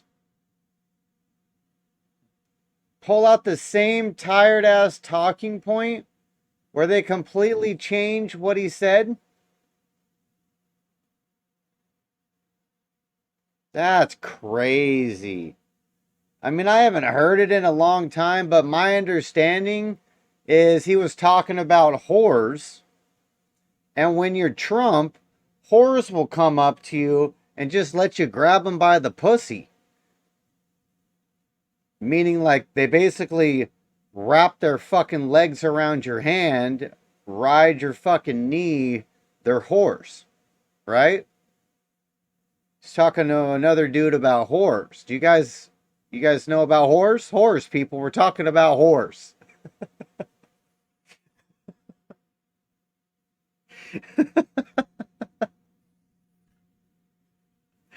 Oh, shit. This is fucking crazy. This is absolutely crazy. And that he meant, really, if you're famous, women gravitate around you. Yes, all of the above. It could have been either. And probably a little bit of all the above, yeah. I mean, obviously, he's gotten away with it, so what he was saying is partially truthful. Do you think he got away with that with you? Yeah, but not anymore. Oh, because You you're a then bad bitch now. Go, after this story breaks, you and your Holy attorney, shit, dude. Keith Davidson, go to the National Enquirer. Did you go to them or did they come to you? I don't know. I wasn't part of it. I never spoke to them. But they say you're willing to go on the record about having the affair. Right. And this is 3 weeks before the election. Right. Wait. Keep in mind, I have all these people in my life hitting me up, remembering, because they had heard him. After the Access Hollywood tape drops. Right. Hitting me up that, knew from back then. A lot of people that I work with are the same people that I'd worked with before, and they remember it. And so now they're like, you got to do something. Well, you got to come forward. We're going to, even people that at my own company were pushing me to come forward and make some sort of crusade out of it. And, Where are these fucking here's people? your chance. I was like, this is not, I don't want any part of this. You know what I mean? But the same thing, it wasn't a secret. Where are all these people? All these hundreds of other people who can corroborate her bullshit. Where are their book deals and their fucking extra interviews and where is this happening at? Where? I don't think it's happening. Did anybody else read all these books? All these corroborating witnesses? I don't think I'm saying that word right, but fuck it. So it wasn't like, oh, suddenly I've got this opportunity to, I didn't even think anybody would be interested, and I'm a porn star. You know what I mean? So I was not part of who called who, whatever, but I do know that everyone was calling me. I do know that friends were telling me they were going to talk about what they knew. So you thought, again, I can get in and tell my story the way I want to tell it with the Inquirer. I gotta be honest with you, Bro. I don't remember if the word Inquirer was straight mentioned to me.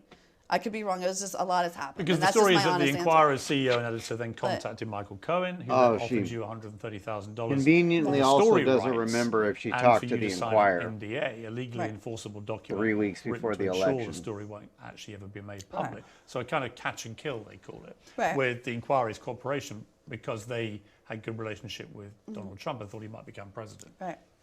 So you agree to this, and you sign the NDA, and you accept this deal. The document didn't include Trump's signature. It had a space for it, but he hadn't signed it. It was a separate letter. So why did you do the deal? So two parts of that. I wanted it to go away. I was told it was to not release the story, that it was catch and kill. I didn't even know that part. I was told it wasn't going to come out, which is exactly what I wanted. I didn't want this coming out. I had this great life. I was living in Texas. Everything was great. This was the fucking last thing I wanted. And then I had, what you don't know, and I have talked about it, it's in my book, but people just, is that there, before that. Nobody read your book, bitch. I have a friend that's an attorney, not my attorney, that I'm just friends with, in Texas, that was talking about how, he knew the story from way back when. Oh, you should say something, blah, blah, blah. I was like, he doesn't even want to be president. I was like, I'm sure he's not even, it's some sort of, he's either in cahoots with Hillary. Remember, he backed her before, which makes sense. Or there's something going on here. I'm not worried about it. And he was like, all right. And then he got the nomination. And then his whole tone with me changed. And he was like, I'm concerned. I was like, why? He goes, well, now, as big of a doofus as he is, now he's still actually the Republican Party's problem. And they're going to have to clean up his mess and get rid of skeletons. I wouldn't be surprised if you died in a single car accident or you OD'd. I was like, what? He goes, you're their problem now. Like, think about it. Think about what happened to Maryland, like all these people. And I was like, but then I was like, I went down a rabbit hole in Google. But you thought what happened to Marilyn Monroe might And he be, named a bunch of other things. And I was like, oh my gosh. Trump the mobster's back. Approached me with the NDA. And I was like, what do you think I should do? And he goes, well, I think you should come forward and stop him. He goes, but as your friend, at least if you sign this and there's payment, there's a paper trail and they can't hurt you. And I was like, that made sense. Made absolute sense. And he was like, why you though? He's like, you can't be the only woman. I was like, yeah, maybe because I'm the most famous. And I was like, no, actually, I don't think it's about the sex at all. I honestly think coming forward back then, people would have been like, banging another hot, like it wouldn't have hurt him. You know what I mean? It wouldn't have done any damage to him and just me. I think they were afraid of the other knowledge. I don't think it had anything to do with any of the sex acts that the other knowledge or public is so fixated on because of, sex is salacious and it's exciting. What's the other knowledge? To do more with the Celebrity Apprentice thing, that he was literally gonna rig, a television show, or that I heard him on the phone with Hillary, or that I heard him, like, there's all these other things that I thought they were more concerned about. That he was gonna rig a television show? It's a fucking television show. They're all rigged. They write scripts for him. They're shows.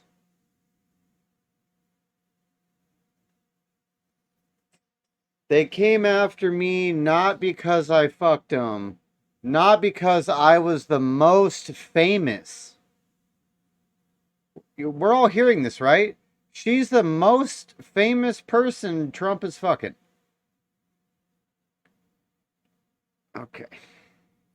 Okay. I'm losing brain cells listening to this. Because they went to him and was like, okay, you her. All right. Does she know anything else? And I think that's why I was the one that was approached. I have no proof. That is my opinion. And interesting. So he becomes president. What are you feeling? Out of all of them, guy that you there's a bunch. He's now the president of the United States. Wow. Okay. I don't even know. I was like, well, America just became a reality show. See how this goes. Does he know anything about being Did you try and contact him or not? No, of course not. Throughout any of his process? Oh, absolutely not. Absolutely not. In January 2018, so this is a year after his inauguration, the Wall Street Journal reports on the deal. And Michael Cohen states publicly he paid you using his own money he wasn't directed to by Donald Trump. And you respond by suing Trump and Cohen, seeking to have the NDA invalidated. Right. But because he didn't sign it, and because he said he wouldn't enforce it, the case was dismissed. And then things start to spiral. And to clarify, because this is where people mess up all the time, the case dismissed in my favor, which means I was released from the NDA. Right. So I you were didn't then break able to it. tell your story if you wanted to. Right. Yeah. It was no longer valid. I was released. She just tried to spin that like she won the case. You tried to sue him over the NDA. Trump said, I don't give a fuck about it. The bitch can say whatever she wants. Her lawyer went to court and said, we don't give a fuck about the NDA. He didn't sign it. He didn't know about it. He doesn't give a fuck. And she comes out like waving her pom-poms. You just won a fucking prize and shit? Okay. Okay. Because he hadn't signed it anyway. He hadn't signed it, and also they had broken it. They had broken the stipulations in the NDA, not once, not twice, but 3 times before I ever did. So you then issue a letter. The stipulations in the NDA he didn't sign. Oh, here we go. Yes, this is one of those That things one. I'm telling you that people don't. Right, so see this fact. is in the same month that the story gets reported Right. by the Wall Street Journal. You say, to whom it may concern, over the past few weeks, I've been asked countless times to comment on reports of an alleged sexual relationship I had with Donald Trump many, many, many years ago. The fact of the matter is that each party to this alleged affair denied its existence in 2006, 2011, 2016, 2017, and now again in 2018. I'm not denying this affair because I was paid hush money, as has been reported in overseas owned tabloids. I'm denying this affair because it never happened. I'll have no further comment on this matter. Please feel free to check me out on Instagram. Like I at actually Stormy wrote that. Daniels. So that's the second one. Right, so explain to me though. That's the Like second one. I There was one before actually that. wrote Right, so that. people point to the contents of Okay. Okay. All right. Somebody tricked her. She was forwarding somebody else's stuff without reading it again. That's what she was doing. this letter, and they say, well, what changed? I mean, you couldn't have been more categoric in saying, I was still under the NDA. Michael Cohen wrote that and had me sign it, and I didn't want to, which is why I signed my name wrong right before I went on Kimmel and pointed it out. how did you sign your name? It doesn't look like my signature. Oh, I see. Yeah. But you were still under the NDA, so you Yes. felt that obliged to do this. I was told if I didn't, they'd sue me for the $20 million or whatever it was. I had not been released from the NDA. People say, and you know this because it's been blazing around The on Twitter in unsigned last week. NDA. This is some new. Well, no, I love they that say- people say that it's new. Well, they and- say, well, this is the and- letter that and that proves. They say this is the letter that proves Stormy Daniels can't be trusted or Right. believed. What do you say to those people? I said I'm the only one that can be believed because I was the last one upholding the original agreement. I was the last one doing what I was supposed to do. Also, I never testified in court. That wasn't done under oath. That was printed off of an email that Cohen sent to somebody that sent to somebody. All right. When you sign an NDA, you agree not to talk about what happened. You don't sign something that says the opposite thing happened. That's not what an NDA is. If you go to a party at a rich person's house and there's a bunch of coke and hookers and they have you sign an NDA, it's so you don't tell people about the coke and hookers. It's not so you don't tell them about the opposite. What's the opposite of coke and hookers? Fucking water balloons and pin the tail on the donkey? Like, they don't have you come in to sign the NDA and it says, I, Stormy Daniels, had a great time at the party with balloons and pin the tail on the donkey. No, the NDA says I, the whore, will shut the fuck up. What's going on, people? What's happening? Shout out to all the Rumblers. I appreciate you guys stopping by. Feel free to chat. Rumblers don't like to chat. I think it's because they're on Androids. I don't know why you guys have fucking Androids. That's a whole nother conversation. But if you're on Android and you want to live chat, make sure you confirm your email and just use your browser instead of the app. Use your browser instead of the app, and then you can live chat. It's not notarized. It's not endorsed. It's not an affidavit. It's not perjury. And I didn't break the NDA because if I hadn't signed that, I would have broken the NDA. If you had not. If I didn't sign the piece of paper, that's a lie. I would have broken my agreement to not talk about the incident. Okay. Logic train. Choo-choo. Fucking right on board. Okay. Let's go with that. Denied it. If I had not done what they told me to do, if I had come forward and, said the truth then, I would have been liable and I wouldn't have been able to be released. Several months later, your then lawyer, Michael Avenatti, released a sketch of the guy. We're not going to get into him. I'll spare you that. Released a sketch of the guy who threatened you in Vegas. And Donald Trump tweeted a sketch years later about a non-existent man, a total con job, playing the fake news media for fools, but they know it. Because the agreement was used to stop the false and extortionist accusations made about her, about an affair. You then sued for defamation against Trump because he was accusing you of inventing the Vegas incident with this guy who threatened you. Even though there were witnesses, and you know what I mean? Like, that what witnesses? This is the crux of the whole thing for me, is that going back to that, all right, she went over this whole story earlier about when it happened, and there was no witnesses.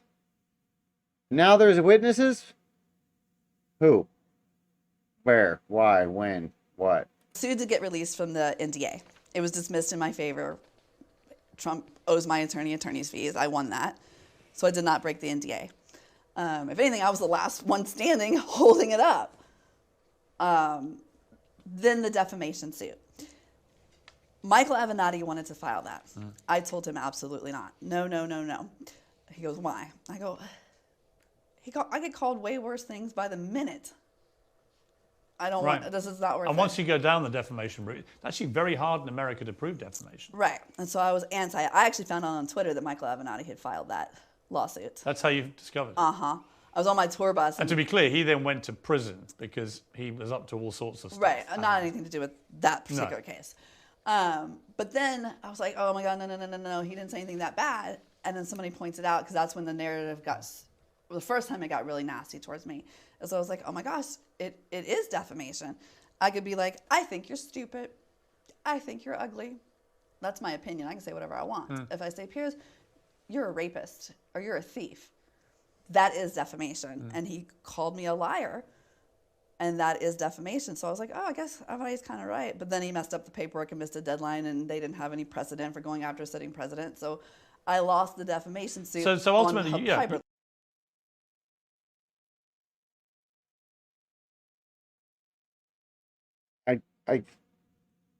can't, no. You lost it, and they explained it keep because going. of Trump's First Amendment right to free speech. That was upheld on appeal, and the Supreme Court declined to review. So that was the legal process. Yes. And on It's bull. It's not free speech to call somebody something untrue. That's not an opinion. It is defamation. And I believe if he hadn't been who he was, and most importantly, I wasn't who I am, that the outcome of that case would be different. So you felt because you were a porn star and he was president of the United States, you didn't have a chance of winning that? It was unfair. Absolutely. The justice system failed me on that. And is that another reason why you felt ecstatic when you heard he'd been indicted? Absolutely. On the 16th of October... Because it's been repeatedly proven that of all things, I might be a whore, but I'm an honest whore. Like, I'm the only one that has told the truth the whole time. Cohen went to prison for it. Like, we have... That she's an honest whore. I'm going to come to that. On the 16th of October 2018, so towards the end of that year, Trump tweeted, federal judge throws out Stormy Daniels' lawsuit versus Trump. Trump's entitled to full legal fees. Great, he says. Now I can go after Horseface and her third-rate lawyer in the great state of Texas. Please tell me you're going to read one of my favorite tweets ever. She will confirm a letter she signed. She knows nothing about it, a total con. How did you feel about being called horseface by the President of the United States? I laughed my ass off. First of all, you could say a lot of things about the way I don't actually look like a horse, and even if I did, I happen to love horses. Exactly. They're beautiful. But my response just sums up exactly like how do you? What did you say? Oh gosh, you don't have it. It's so brilliant. It's basically like our president of the United States, ladies and gentlemen, outing to the world that he has a penchant for bestiality because this is a guy who chased me for sex repeatedly and then says I look like a horse face. Like, how do you talk about the looks of someone that you were attracted to without making yourself look bad? I mean, it was hilarious. You said that you spent some of the $130,000 on a horse trailer. Trust me, I appreciate the hilarity and the irony of that too. That's right up there with the whole. What else did you spend it on? I think we just paid off home improvement, stuff like that. But you were Normal ordered stuff. But in the defamation case, because you lost, you were ordered to pay $500,000 in legal costs to Trump attorneys. That was split over the original case and the appeal. And you've just been ordered yesterday by a court here in California to pay another $120,000 in legal fees. Again, over all that defamation case. That's over $600,000 now. How much have you paid so far? 0, and some of that is offset. I don't know the exact numbers. You'd have to check. It's all available. I have won against him several times too, so that's not the accurate number because the attorney's fees I have won. You won what? When? Do you know, in that case, how much? Yeah. No, I have no idea. You said, I will go to jail before I pay a penny. Absolutely, because the justice system failed me. So you're not going to pay it? Nope. Even if it means that you're held in contempt and go to jail? Yep. You're prepared to do that? Yes. That would be fantastic. I didn't come this far to back down and to give him money. That would be fantastic. That his attorneys, however. That would be so fantastic if Stormy goes to jail. Instead of Trump. Oh. Don Lemone's head will pop, bro. That's funny. Or owed the money that you know what I mean? Like they did a job. But your argument is he was calling you a liar. Yes. And that actually he was the liar. Yes. So why should you be paying money for a case which in the end found for someone that you believe was the one telling the lies? You said it better than I did. But that's your position. Yes. And I think that it's accurate. It's been proven over and over that I wasn't lying. Like I said, Michael Cohen went to prison. And they're still that's like giving, not the same degree. I'm not downplaying like a more serious crime, but that's like having to pay your rapist for the sex. Like what? Like I did nothing wrong, but stand up to him and prove that I wasn't lying. That's not fair. And Right, but you didn't prove you weren't lying, you dumb whore. You don't have hundreds of witnesses. You don't have all this shit. She lives in a fucking fantasy world. did have a legal defense fund, but Michael Avenatti stole that too. Right. In May 2019, Cohen did go to prison. Another woman that was then established would have had a relationship with him, former Playboy model Karen McDougal. So she had a 10-month relationship with Trump from 2006 to 7. Did you know Karen? Have you met Karen? Do you know her? Funny story. No, I didn't even know she existed. I don't even know if I really knew her name. Maybe I knew there was a playmate named Karen, whatever. Trump's a man. He is a player, man. He had me and Karen at the same vodka party and introduced us, and we shook hands. What? Yeah. The Trump vodka party in Hollywood. I went there with my friend Tara Patrick and her husband at the time. He introduced you? Yeah, I shook hands with Karen McDougal. At the time you now know he was having a relationship with her too. I mean, that takes a brass neck. Exactly. What do you feel about that? Honestly, kind of impressed. Have you spoken to her since? Oh, no. I mean, I was just, hi, nice to meet you. It wasn't even. You've had no contact? No.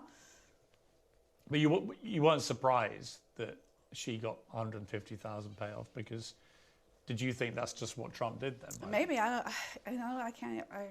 I don't even remember. I mean, it's not like I had a strong Like the standard horror Either rate, way, apparently, when as you're a far as billionaire, when I 150 think it was G's. more like, oh, I wonder who's next. I expected there to be like a long line. How is your life now? I mean, interesting. Always an Are adventure. you happy? It's never boring. It's not boring. It's never boring. For want of a better phrase, it's been stormy. There you go. But are you a happy Been a person? horror strip I your think whole so, life. Your overall. life's I mean, never been stuff's good. boring. I mean, I'm a normal person. You know what I mean? Like I write and direct movies. I love doing that. I'm trying really hard to get.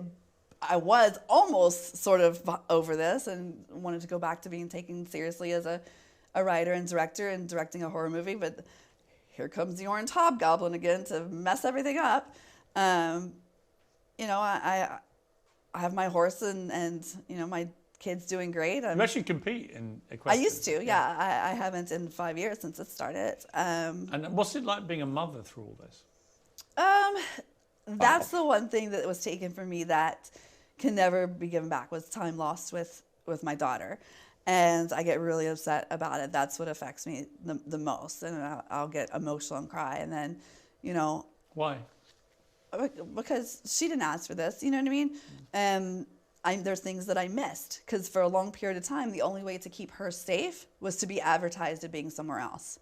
Press isn't going to show up and knock on the door and chase her home, you know, if they know I'm on stage in another city.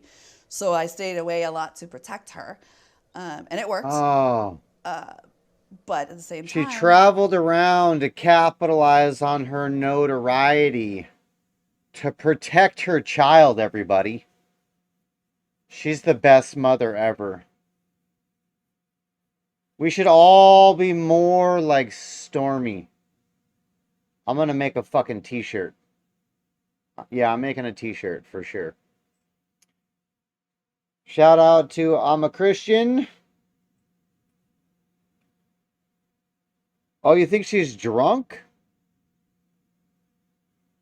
I thought she was just a dumb whore. Maybe she's drunk, bro.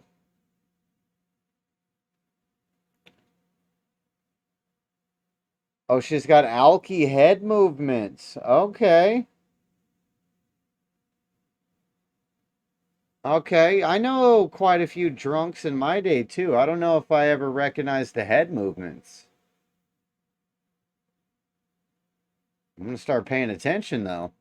maybe somehow I've created a world that's a little bit safer for her to feel like she could speak her voice one day if she ever needs to. What does she think of what you've done? She thinks I'm a hero. How does that make you feel? My baby. When my book first came out, she was small and obviously not privy to any of the information inside. But she was with me at a horse show, and my publicist arrived with the first physical copy. I was like, "How did you get that?"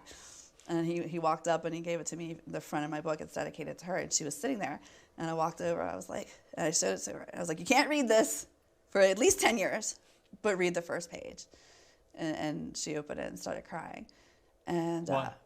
What does the first page say? it says it's dedicated to my beautiful daughter, and she was very emotional about that. And then I said, I'm sorry that I don't get to see you. And she goes, "That's okay, Mommy. I understand that there's other little girls out there that need your help more than I do right now."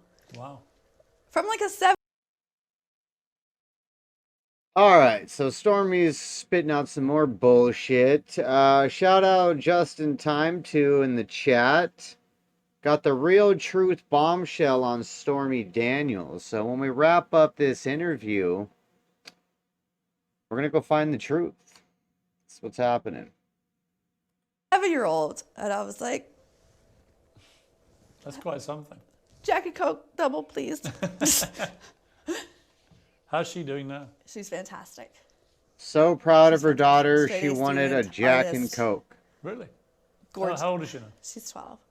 Straight A's. Straight A's. She's beautiful and smart, and I would like to take full credit for that, but she's very much a mixture of me and her wonderful dad. You married for the fourth time to someone who'd also been in the adult entertainment business. Barrett Blade was his name in the movies. Fourth time lucky. Let's hope so. He's here I know. Yes. watching. He's behind me, isn't he? What I love about the story between you two, it's a real genuine love story, because when you were 19, before you'd ever gone into the adult, Way before. you met at a concert, he was touring with a band, and you meet. Right. And then a few years later, you're both... And I was mean to him. You were? I was really mean to him.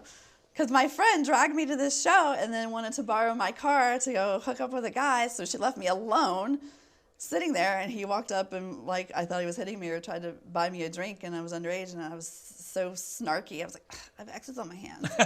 And then I was stranded there, so I ended up forced to talk to him for like 4 hours, and I ended up actually really hitting off, and we became, we didn't become friends, because that was before social media, and I didn't have a cell phone. You lost track of him? We lost track, and then 4 years later, we bumped into each other on an adult set. Well, that's an amazing thing. And then he didn't remember my name.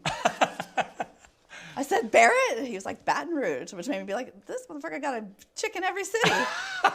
But you actually met again on the set of an adult movie where he's your male co-star. Right. He was your first male co-star, I think. Is that right? Yeah. That was your debut. I had done a bunch of scenes before that, but they were with girls.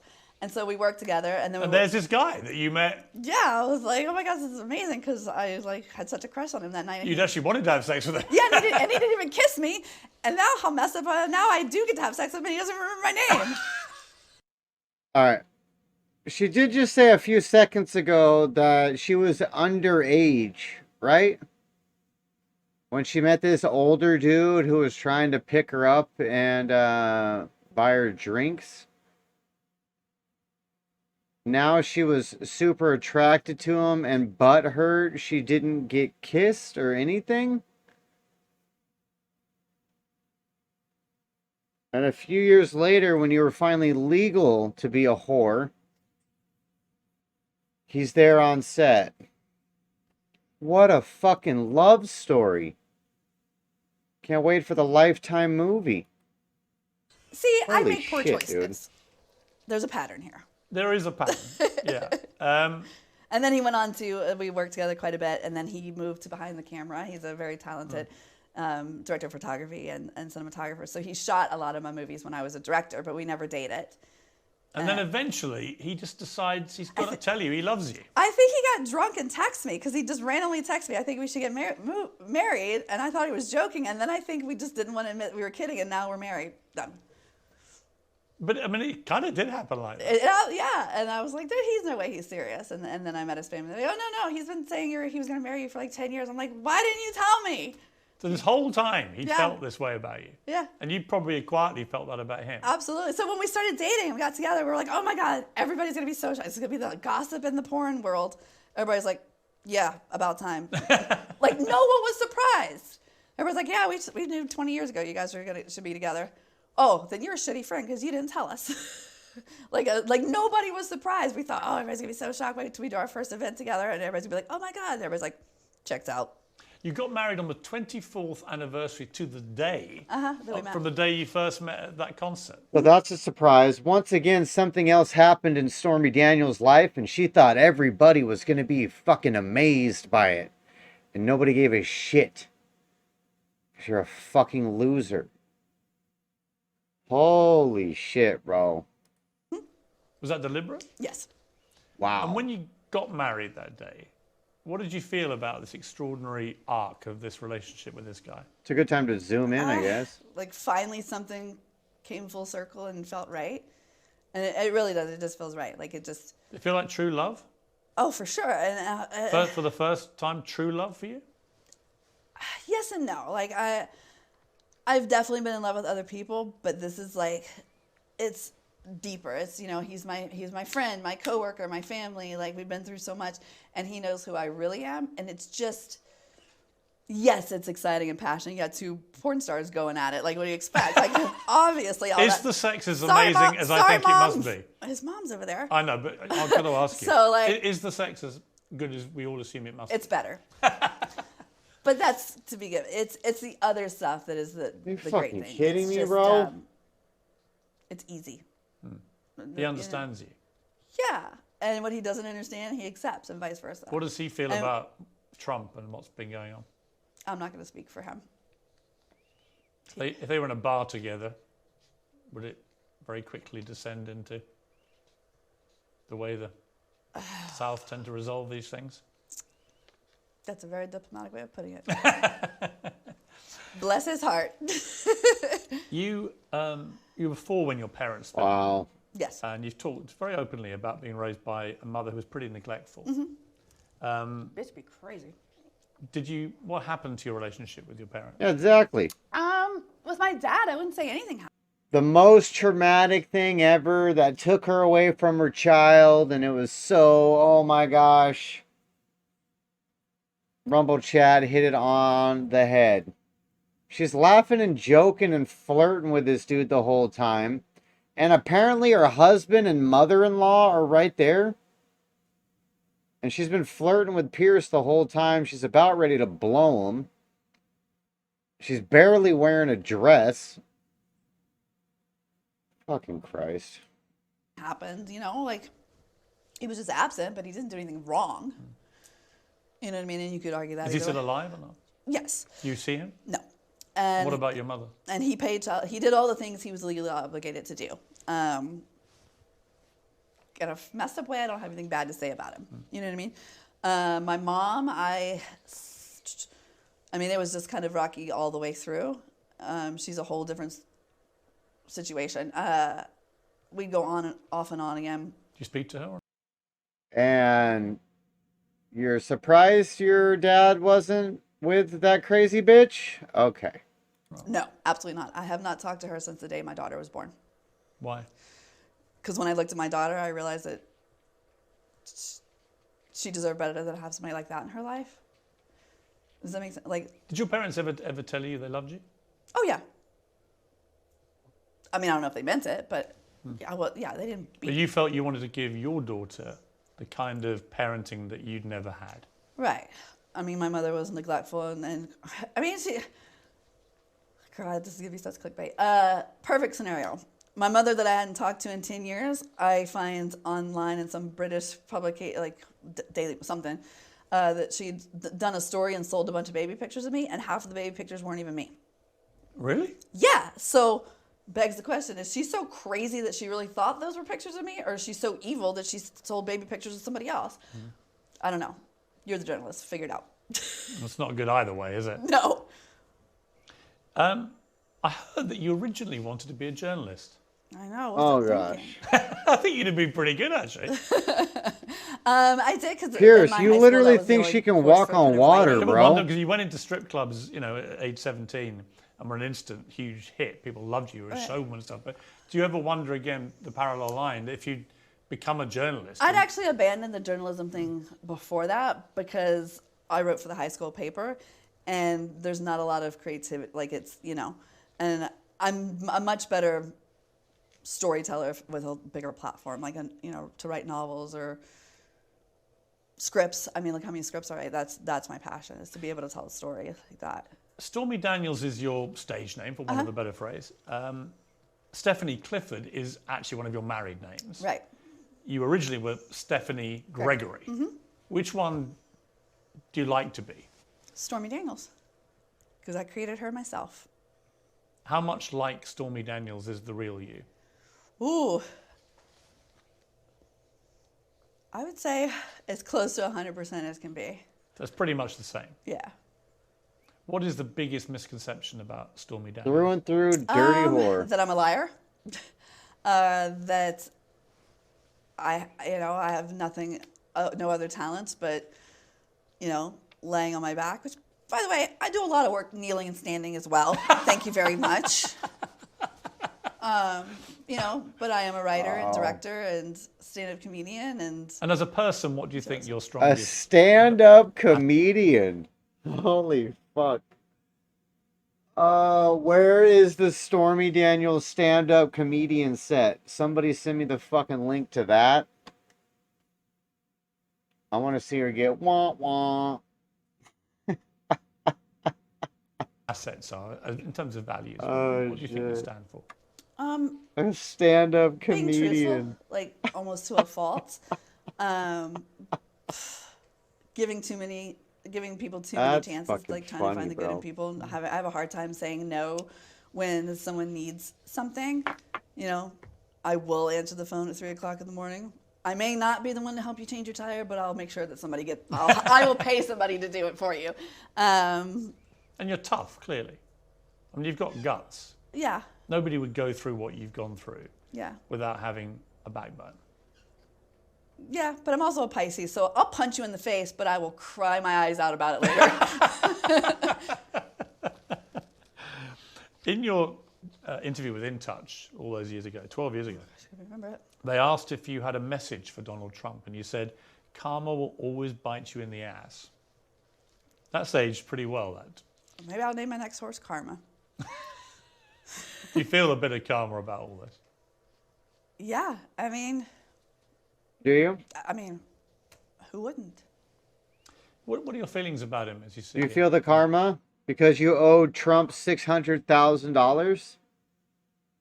You're never going to pay him because you don't deserve it. Because everybody wronged you and you're so honest. Fork up the money, bitch. Donald Trump? Fork up the money. Like in what way? Like I don't hate him. You know what I mean? Like I actually, it was funny you mentioned that. I sat with that maybe yesterday, the day before, and you would assume I would. And I probably used to. And I used to probably hate a lot of people, like just being, I hate that, whatever. But I don't really hate. Do you feel sorry for him in a way? I don't really hate anyone. And yeah, in a way, I do feel sorry for him.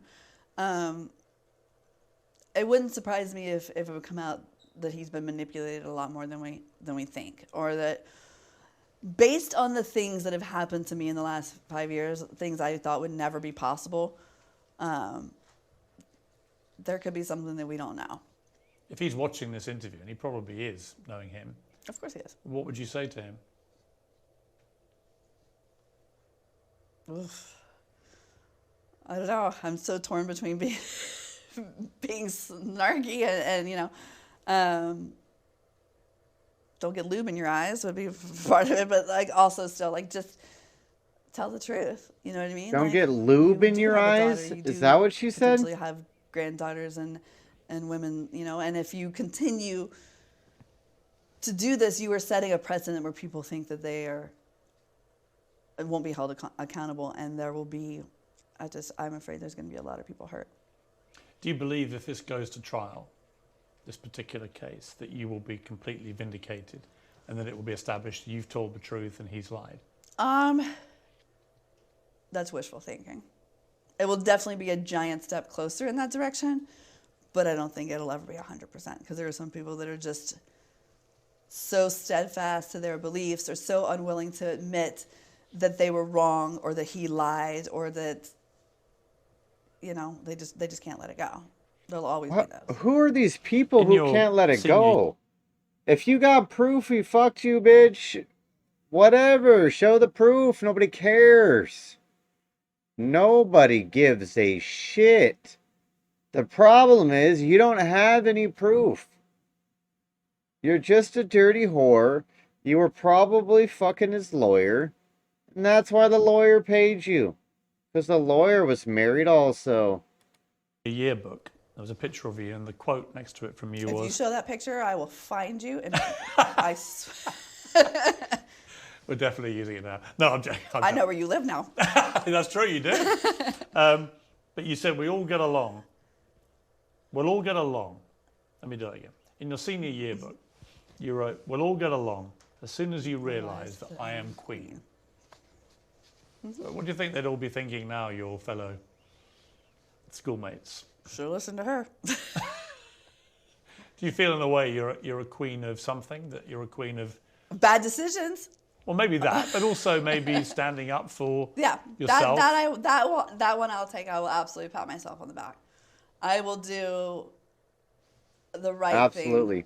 Pat yourself on the at back most bad for loss. publicly lying about a flaw, presidential or- candidate No, I a think decade that's a strength. after some bullshit supposedly I happened. think that shows a lot of strength of character, You're a Not easy, superwoman. as you've discovered. Right.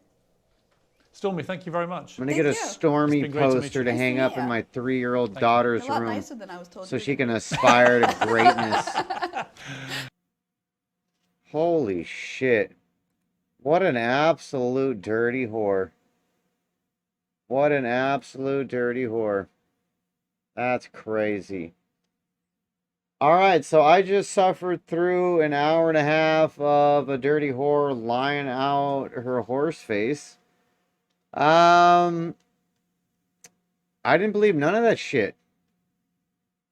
I didn't believe none of it. I'm a Trump fan. I've been a Trump fan for a while. We're Trump 2024 all the way. But honestly, I thought I was going to get some bombshell evidence that he banged Horseface. Again, we'll reemphasize, I don't give a fuck if he bangs Horseface or not. He could bang Horseface tomorrow. Still would not give a shit. Okay? But I really don't think he banged Horseface. I don't think he banged Horseface. I don't think he did. I don't think it happened. Well, I appreciate you guys stopping by for that one. That was a long video. If you stayed till the end, you're a real one. That probably means you should send a donation. I'm just saying. Rumble.com/McClures is where we go live for sure. Monday, Wednesdays, and Fridays, 3:30 to 5:30 Arizona time. But we got another strike on YouTube. So fuck them. We're gonna go harder on Rumble. We're gonna go harder on Rumble. For anybody on the live right now, I'm gonna be sticking around for a while. We're gonna go down this Stormy Daniels rabbit hole a little bit further. Follow up some things I've heard in the chat. Because I'm curious. I'm curious. So everybody's still on Rumble right now. Stick around for the video. We're signing off there. Later, bye.